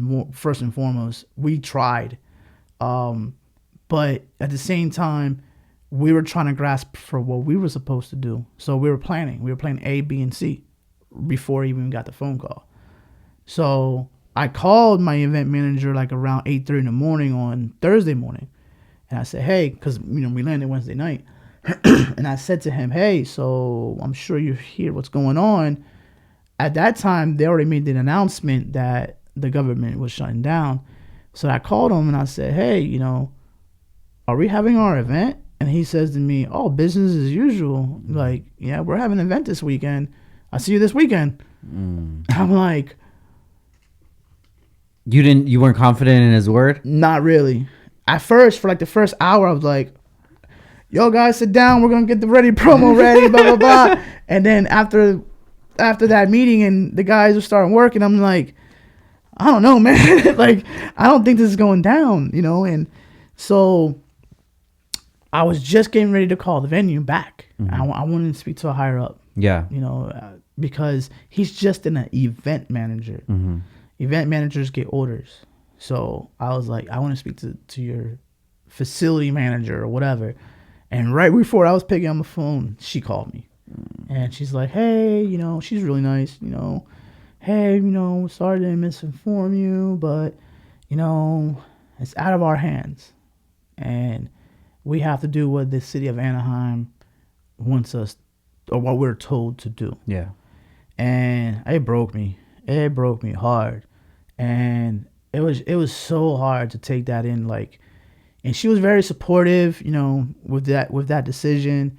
I supported them. I didn't fight back for it, because the first thing I said was, like, if anything is for this event to not happen, I don't want to be the one to make that decision, because I didn't want to make a decision of, with a regret, or make a decision that it's not a good decision to have, because for the community, or for, or maybe sometimes they over exaggerate these type of things on the news. So before they shut it down, whatever, I was like, I'm not gonna cancel it. This is the news, Yeah. But then when they started shutting down the NBA and everything like that, I'm like, oh, this shit's about to get real. Yeah. And mentally I was preparing for the worst, and I knew it was coming. But then when she told me, I knew it was there, and I was just like, I took that in for like a good solid hour and a half. I just chilled to myself for a little bit, and it's like, all right, what we doing? So by like 12 o'clock Thursday, we already knew. So one of the first things that we wanted to do was that we were still having staff members arriving. When I found out, all my staff wasn't even in the house. They were picking people up at the airport, getting grub and something like that, because we just finished our first meeting in the morning. They came back to the news. Everybody came from the airport to the news. So when that happened, it was like staff mode first, because we got to stop flights. We still had like 8-9 more flights coming in, and that were coming in between Thursday evening into Friday, etc. And we had to call them all, don't get on the plane. We had a secondary Airbnb house. We canceled it. We canceled our 15-passenger van because we didn't need that much people. Then we had to cancel the insurance of the event, cancel tables and chairs, canceled the electricity, the sound and lighting guy. Fuck.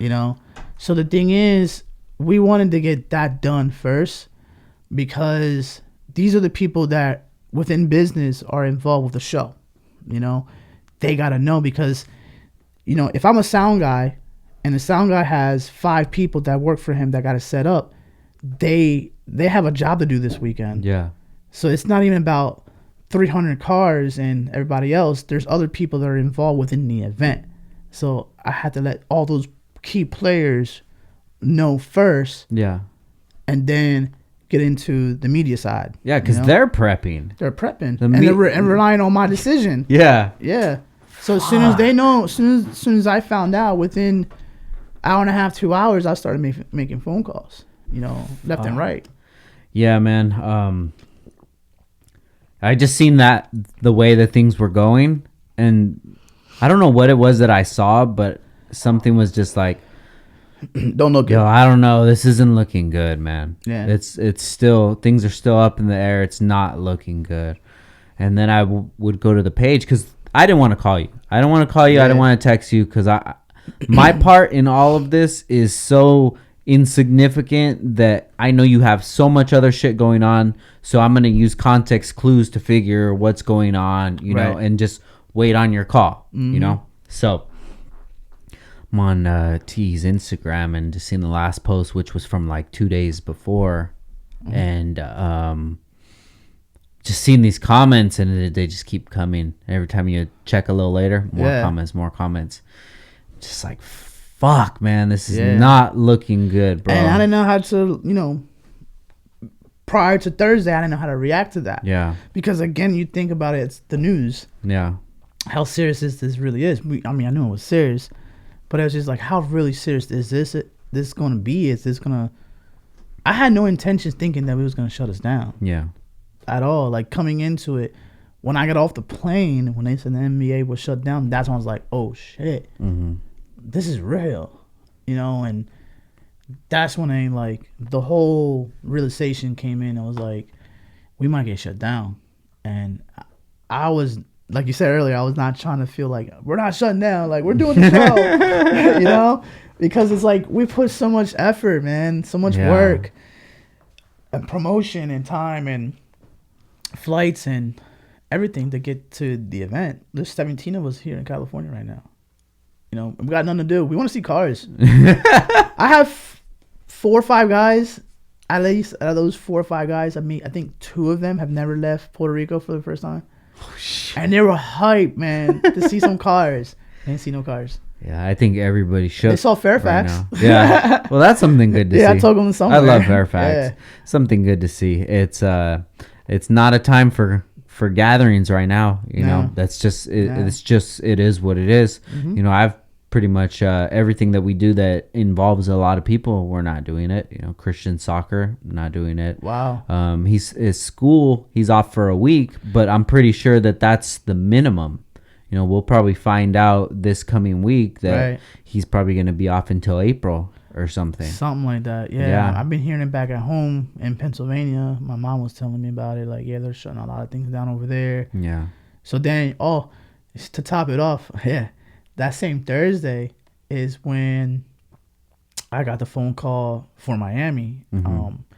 So we haven't officially, this is like the first. So we haven't officially canceled, or postponed TE Miami. It's because I haven't been given to this day the official that is 100%. But it's looking like it's a 95. That's what the fire marshal, the same fire marshal I work with for the Miami show, he did the Super Bowl. He did Bad Boys 3. Mm-hmm. So he's done Rolling Loud. So he's a really good dude, and he's there, mm-hmm. And he told me, he's like, I'll give you the call, So I end up calling the facility manager at the RC Cola factory and say, hey, let's work ahead. Give me dates. So she gave me a list of dates. Nice. So I haven't been able to really look at the dates to comparison to any other Florida show because I'll be honest, I've just been working on SoCal right now. Yeah. And then that was all Thursday with the news of Anaheim. So I got Miami like literally an hour before I got the news for Anaheim. And then about 5 hours later, I got the news that there's a possibility that we'll not be doing TE Puerto Rico either. Fuck. So it's 3 shows back to back. This year's fucked up, bro. Yeah. So much stuff has been happening, man. They've been saying to us, wait in the next week or 2, and we'll update it. You'll know. Yeah. So hopefully things turn around. Hopefully some miracle happens. I hope. But I don't know. Right now we do have a new date for Tuner Evolution SoCal. Mm-hmm. We're about to put it out there this coming week. We're looking at for Memorial Day weekend.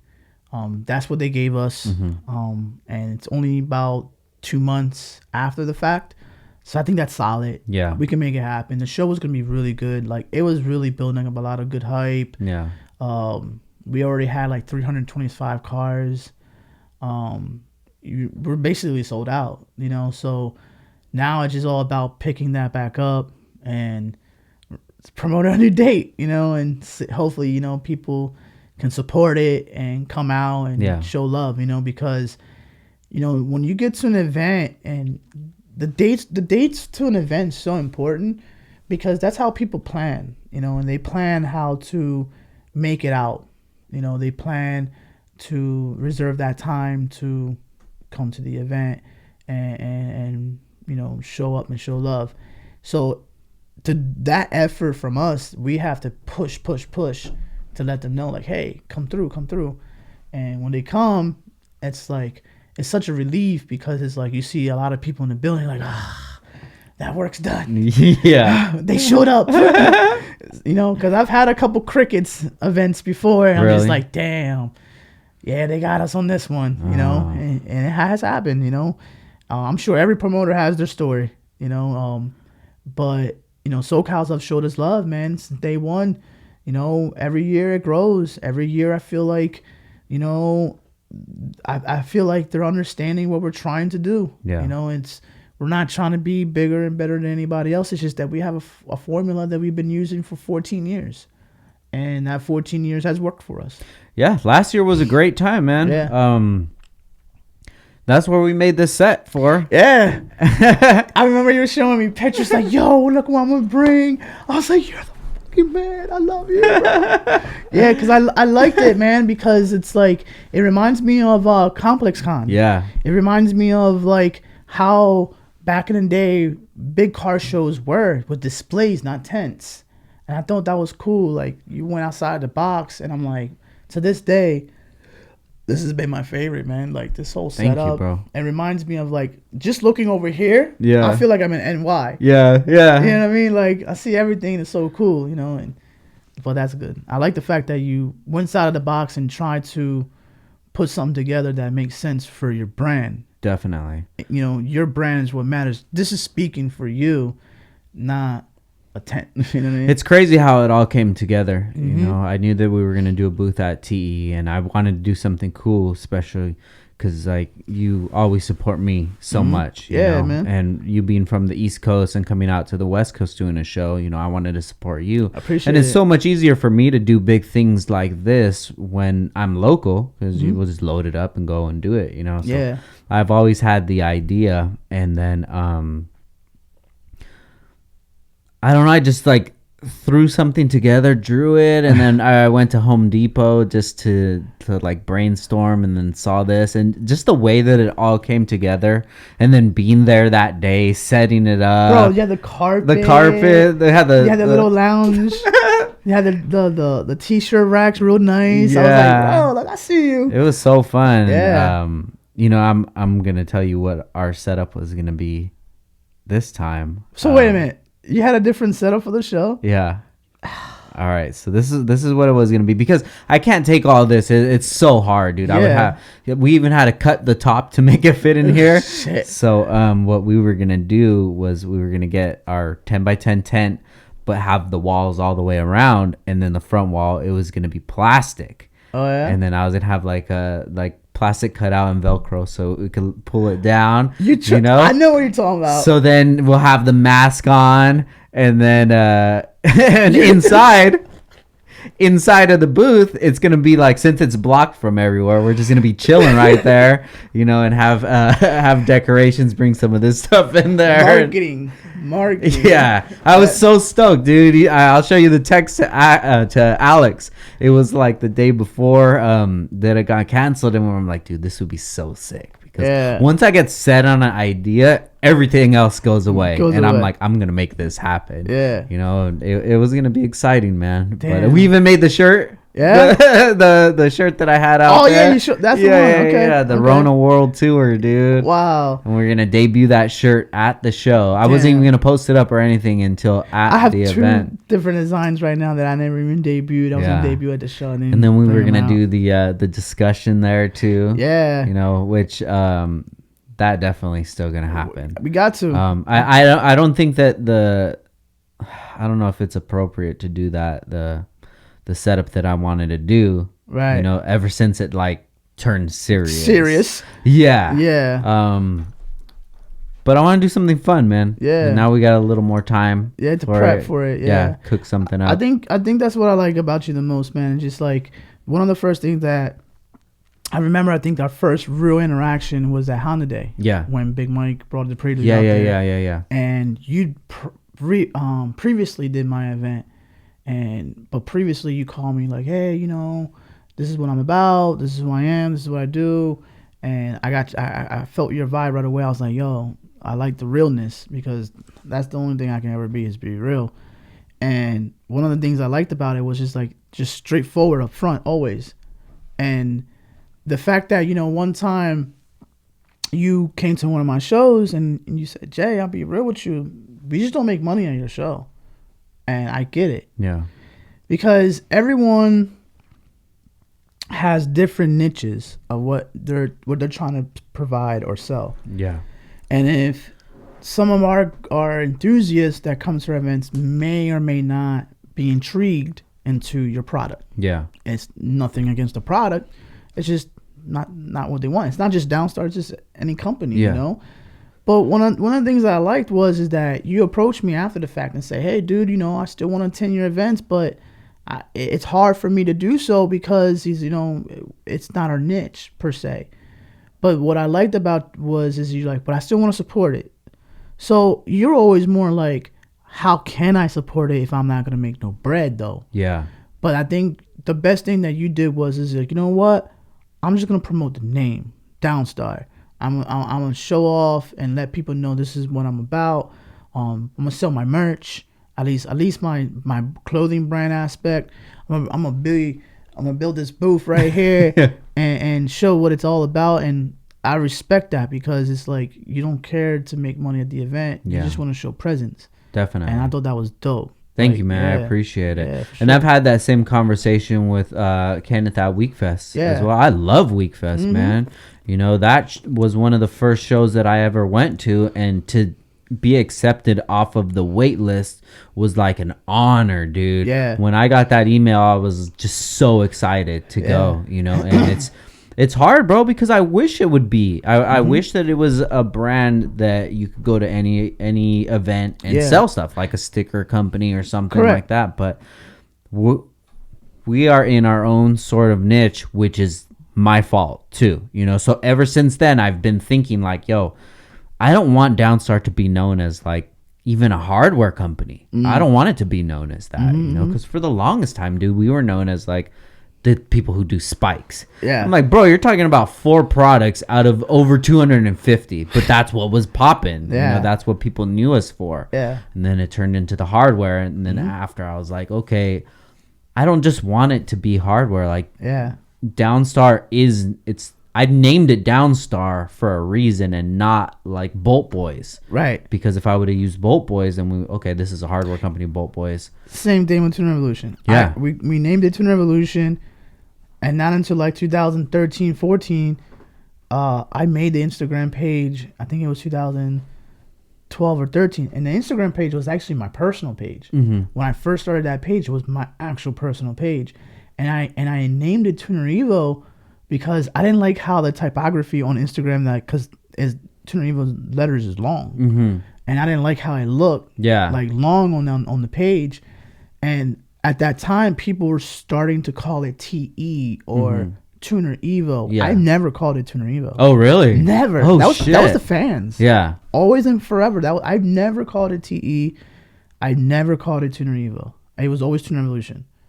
And just for short, people just started calling it Tuner Evo. Yeah. And that's why I made the Instagram page Tuner Evo. Because back then it wasn't really like, you know, you have to be precise of your Instagram page. And back then we were putting filters and shit at the time. You know?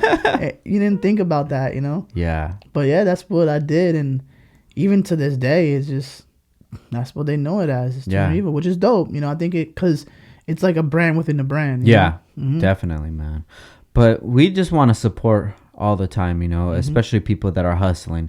Me personally, if I see somebody hustling, trying hard and trying to make something happen, no matter what field it is, I want to help them out, because I understand and I've been there, and I've been in that position where nobody helped me out, and it's such a lonely place.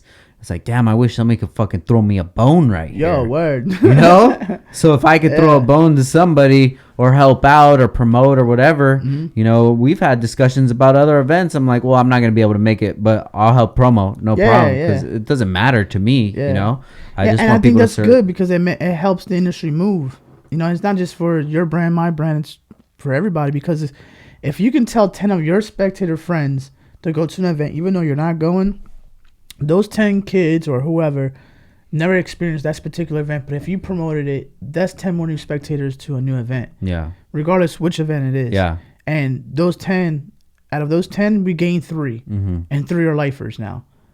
It's better than none. Yeah. You know what I'm saying? But so if we're not vocal about it, you know, I personally feel, I think I said this to you before, recently, I just feel like currently today with so much social media that we have, with so much ways with this new technology world that we have versus in our day, you know, 2005 and 2001 and 2009, there was none of that. Mm-hmm.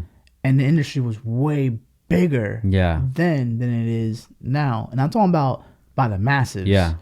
You know, but then it was different because everybody was into it, you know, but then everyone figured out this is not a necessity. Mm-hmm. This is just a hobby. A lot of people forget it's a hobby or it's a passion, but some of us, it's a business. Yeah. You know, so it's hard to continuously get people to just be hobbyists. How you say that word?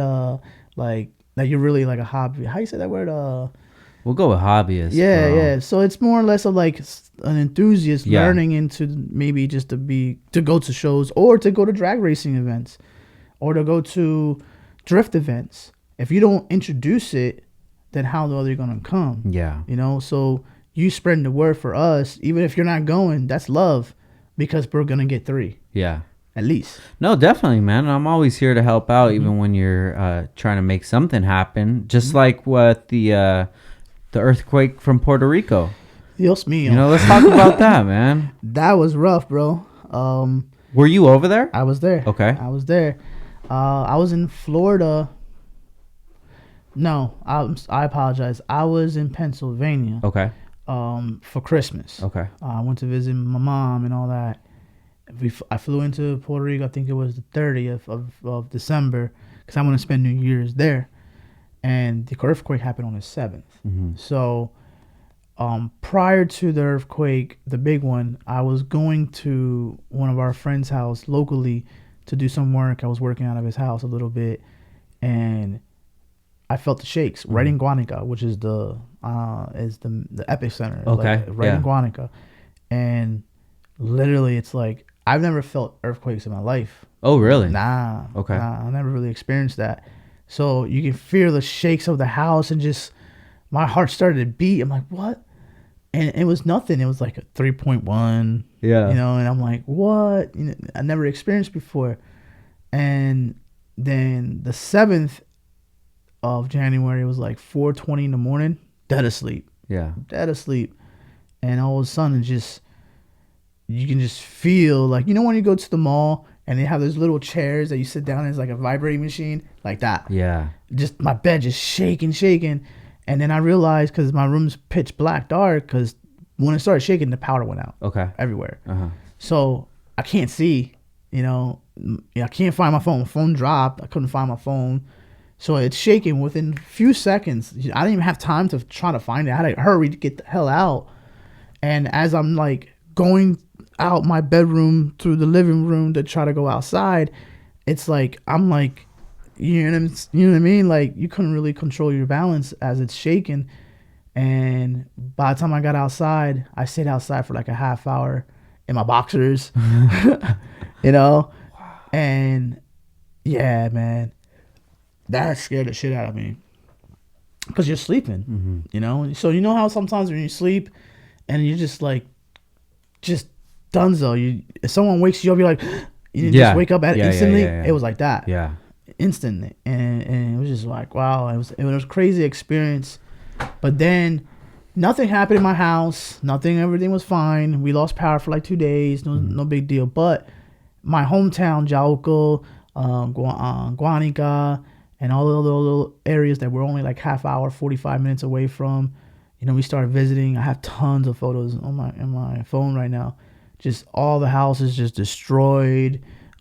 People's losing homes. And I went to a lot of the refugee camps. So when it happened, one of the homies that helped me get a lot of the cool cars for the Puerto Rico show was like, hey, you know, I need help, Jay. And I'm like, bet, where you want me at? He's like, I need you to come down here. We're going to prepare 1,000 hot dogs. Mm-hmm. I'm like, for what? He's like, don't worry about it. Just come down. I'm like, all right, bet. Shoes on, came out, went there. Where you need me at? You know, I need you to package them. All right, bet. Next thing you know, I'm working. It's like a team of like 15 to 25 people, you know, 3 or 4 guys cooking hot dogs. The other ones are packaging them. The other one's putting ketchup down the line. The other one's putting in the racks. Like a whole full assembly. Mm-hmm. And we prepared 1,000 hot dogs. And with 4 or 5 trucks, we just drove around all over the local area to supply food for people because people didn't have no power, so they had no refrigerators, you know, no hot food or whatever. And we just drove around and just gave away food to people just because it was just recent. It happened like within 2 days after we did that, you know. And when I saw that, it just killed me, man. Like, it just killed me because it's like it happened to me, but it didn't happen to me. Yeah. I didn't get affected by it, but I see the people's faces, how they were affected by it. And that touched me a lot, you know. And then, you know, later that same day, our last run is already 5 o'clock. I was there at 9 o'clock. At 5 o'clock in the afternoon, I'm literally giving an older man in a wheelchair a hot dog. He's grabbing it from me. And right there, a 5.7 happened. Literally, bro. And when that happened, I almost fell on my ass because it literally almost knocked me over. And when that happened, and I saw the fear in his eyes and the fear of all the orderly people's eyes, I was just like, that's it. Like, who I got to call, what we got to do, who we got to hit up. I don't care who, what, let's go. So I started calling everybody. I called everybody in the industry that I knew that could say, yo, I need this, I need that. You know, I don't care who you are, I need that. Yeah. You know, so one of the first things before I did that was more or less of like, how are we going to get it here? Because you always see the stories. So we had a friend of ours, Carlos, from CDR. He's a wheel company, wheel distributor out in Puerto Rico, and he always imports wheels and pallets almost monthly, daily, whatever. So he hooked us up with the account, and you know, with the help of the guys, I don't know, Sunshine Stance in Florida and Ravi from V2 Lab. I called them up and I was like, yo, I need a venue right away. What do you have? Give me something.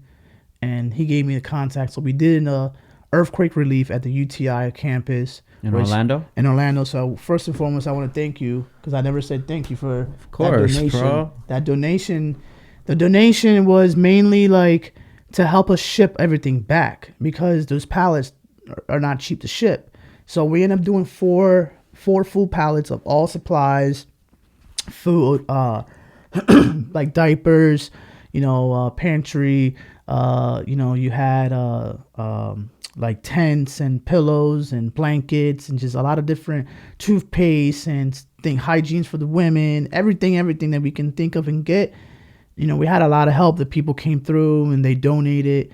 So we end up, you know, from the money that we used from what we came up with you and also from Nick from Springfest, he donated money as well. We got all that stuff together and we shipped it to PR. I think it got there within like 7 to 9 days. And with the ground running, same thing, you know, start us go back to the neighborhoods, you know. So I spent 2 weeks. I didn't do nothing for Tuner Evolution. When that happened, I literally didn't do anything because I felt like that was a priority, you know, at least for me it was. Yeah. You know, we're not doing anything for Miami. We're not doing anything for SoCal. But I was like, you know, I got 10 days. I got to make shit happen, you know. Yeah. And I went hard on that. So because it didn't mean, the other side of the business didn't mean anything to me until I accomplished that, you know. Fucking good guy, Jay. That's dope, man. Thank you. A lot of people wouldn't use their their connections to make that happen. Yeah. And I remember when it was going on, I was seeing the flyer posted everywhere, and I don't know, sometimes things just don't click. Yeah. Especially if you're not personally involved. Right. You and I were friends, but we see each other in certain times and we talk during certain times. And other times that we don't. It's just the nature of the beast. Right. That's how it goes. But then there was just one moment I was like, it was when I hit you up. Yeah. I was just chilling, and then I'm just like, damn, they're going through some real shit right now. This is like something real. And I didn't even follow any of the directions or anything that was going on with that. I said, Jay, I want to help out. What can I do? And you, we got it all taken care of, man. And it's just like, I want to help out anywhere where it's possible. Right. And it's just sometimes it takes that little time for just a little bit for it just to click, and that's why I wanted to have this conversation with you. Yeah. Because I know that there's thousands of people that their plan for Sunday, no matter if it was they're coming from LA, they're coming from out of town or whatever, their plan was to be in Anaheim at Tuner Evo. Correct. Tomorrow. Yeah. On Sunday. Yeah. And I know, because I've been there. I've been in my own selfish ways where I'm like, dude, what the fuck? I want to go. This is what's going. That's bullshit. Just, it's not even that big of a deal. But to have you on here and to hear the person who's creating this is a human as well, and they're going through so many human emotions, have so many things going on. I think that this conversation can really help people put everything into perspective. Like, maybe my $30 or whatever it was to get the ticket. It's not that big of a deal right now. If you can tell me right now that you'll be okay to go out and get Korean barbecue and do it every week, you'll be all right. Yeah. You know what I'm saying? Like, there's people that have real issues going on, and just to bring up PR, that was the thing. Is like, you know what? You're chilling in Cali right now. Everything's fucking good. Cool. But Jay's not. Shit. Yeah. Jay's not going through something that's just cool right now. He's trying to make things happen. Yeah. And it just, when it clicked for me, I was like, damn, man, I got to help him out. And then we only had a certain amount of time. Yeah. And that's why I was promoting, because our whole thing was, when I found out the date of that event that they were having, I only had 9 days. So out of those 9 days, I took 2 days of prep. So that prep was contact everybody on the first day and a half. The information I got from that first day and a half, I gave it to my team. Yeah. Get a design going. As I'm doing so, I'm adding logos as we're going, and now I got to put the flyer out because these are the supporters. It was really quick. I don't play. I remember that. I don't play. Yeah. I don't play, So all I wanted with people was, if you can't donate, at least push it, promote it. Yeah. Let people know about it, So that was like one of the things I had to make sure that got out, and let people know, like, hey, we need your help over here, and it's just as much as like if it'll happen for anything that happens on the West Coast or Japan or anything like that. Like, we're all human at the end of the day, and we all try to make it happen with each other. If we don't, then we don't have nothing, because there's a lot of people that have big families, aunts, uncles, cousins. So a lot of people don't have no families at all, Yeah. And, when I came to notice that there was people, this was where one of the ones that kind of like got me is when I went to my hometown, and there's this one specific lady I always see. I say hi to her when I come in that area. I always say hi to her. She's real cool with me, and I always say hi. I just met her just by showing up in my area, and she knows my dad and stuff like that. I said, "How's everything over here?" I asked her. She's like, "Well, we don't want to sleep outside. I mean, inside. We've been sleeping outside." I was like, "Where?" And she pointed, and she pointed to the skid pallets for shipping, for like Walmart and all that stuff. She's like, "Yeah, we're sleeping on that. We're sleeping on air mattresses on top of that because we don't feel safe sleeping inside." And that's when I'm like, nah, B. You know, Yeah. there's a lot of people complaining a lot about the smallest things, but meanwhile, there's other people that really need that help. You know, Especially right now. correct. You know, Yeah. even with the events getting canceled, everybody being affected. Like me personally, how I feel is like, okay, we're cool, but that's the position that we're in. Mm-hmm. There's people that need that check. They need to be going to work. They need their kids to go to school so they can go to work. You know, and there's a lot of people that are affected right now, man. Correct. And it's just, it's so sad, dude. Yeah. And this is a time for all of us to just come together, you know? and realize like what type of movement we need to make from this point on. Yeah. If not, it's just, you know, they're saying this is like almost like what happened in 9/11. Yeah. How many years it took us to get back from 9/11? It took us like 6-7 years. Rough times, man. Yeah, so let's definitely not do that. Yeah. 'Cause things were going good. You know, everyone's doing good. I can see it. Everyone's You know doing how right. you know everybody's doing good? Because they have time to complain. Yeah. Yeah, when you got so much time to complain, your life's Yeah, pretty good. good. Yeah, when you Yeah. don't got to be worrying about stuff, Absolutely. man. But Jay, I'm so glad that you were able to make it on here, have this convo. For sure, you know, you're a good guy, dude, and Thank we're you. always here to support you Thank with whatever you man. need, of Appreciate course. that. And hopefully all this stuff gets ironed out real quick. For sure. And we can make that date Yeah, happen. you know, we're just, you know, trying to push it. You know, we're looking at Memorial Day weekend, May 24th, on Sunday, May 24th. Gotcha. You know, we visited the Anaheim Convention Center yesterday morning.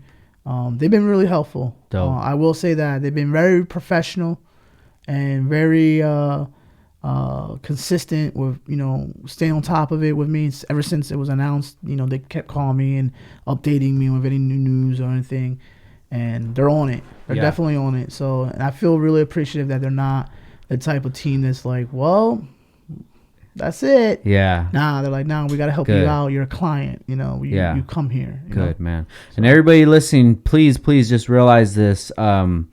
Everybody's been affected by what's going on. Nobody wants these things to happen. And just kind of ease up a little bit. You know? Yeah.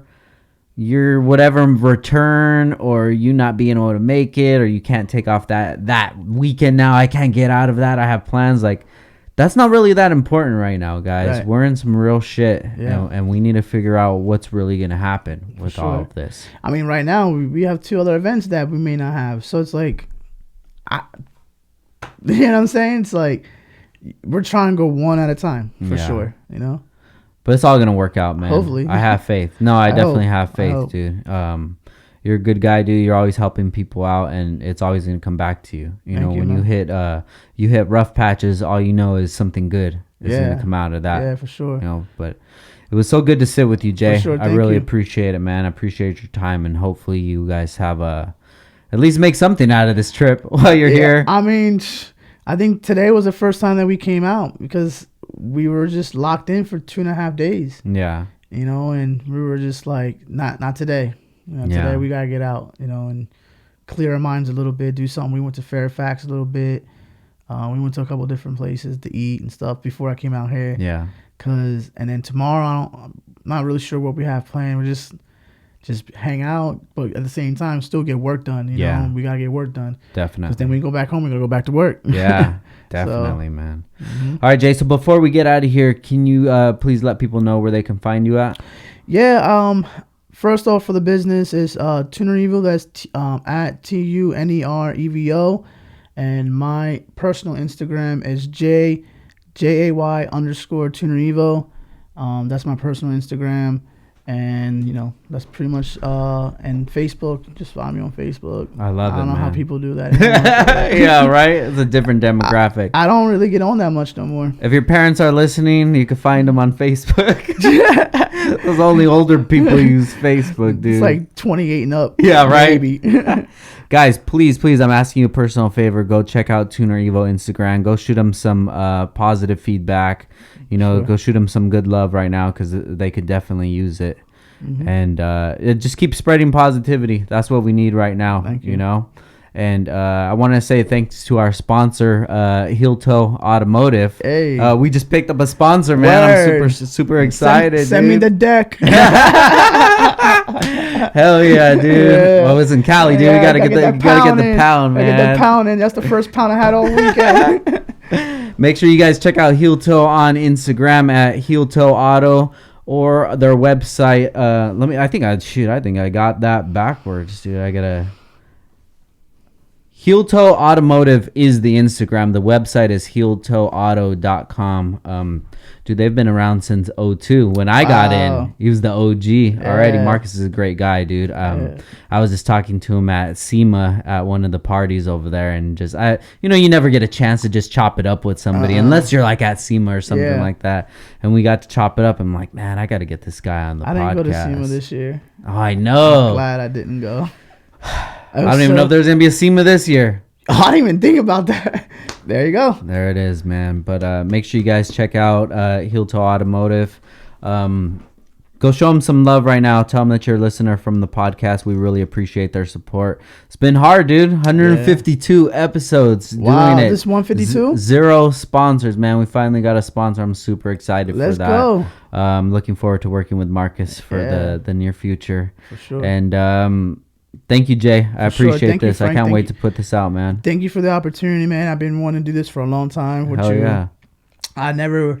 I've seen other people do some podcasts. I've asked people to, do some things with them, but I've always like, man, I want to do it with someone that I feel comfortable with, So, thank you for the first time experience. I was a little nervous at first. Of course, dude. But definitely, it was dope, man. Hell yeah. All right, guys, make sure you check out Jay, check out Tuner Evo. Make sure you check out Heel Toe Auto, and once again, Downtime with Downstar, episode 152, and we out. Peace.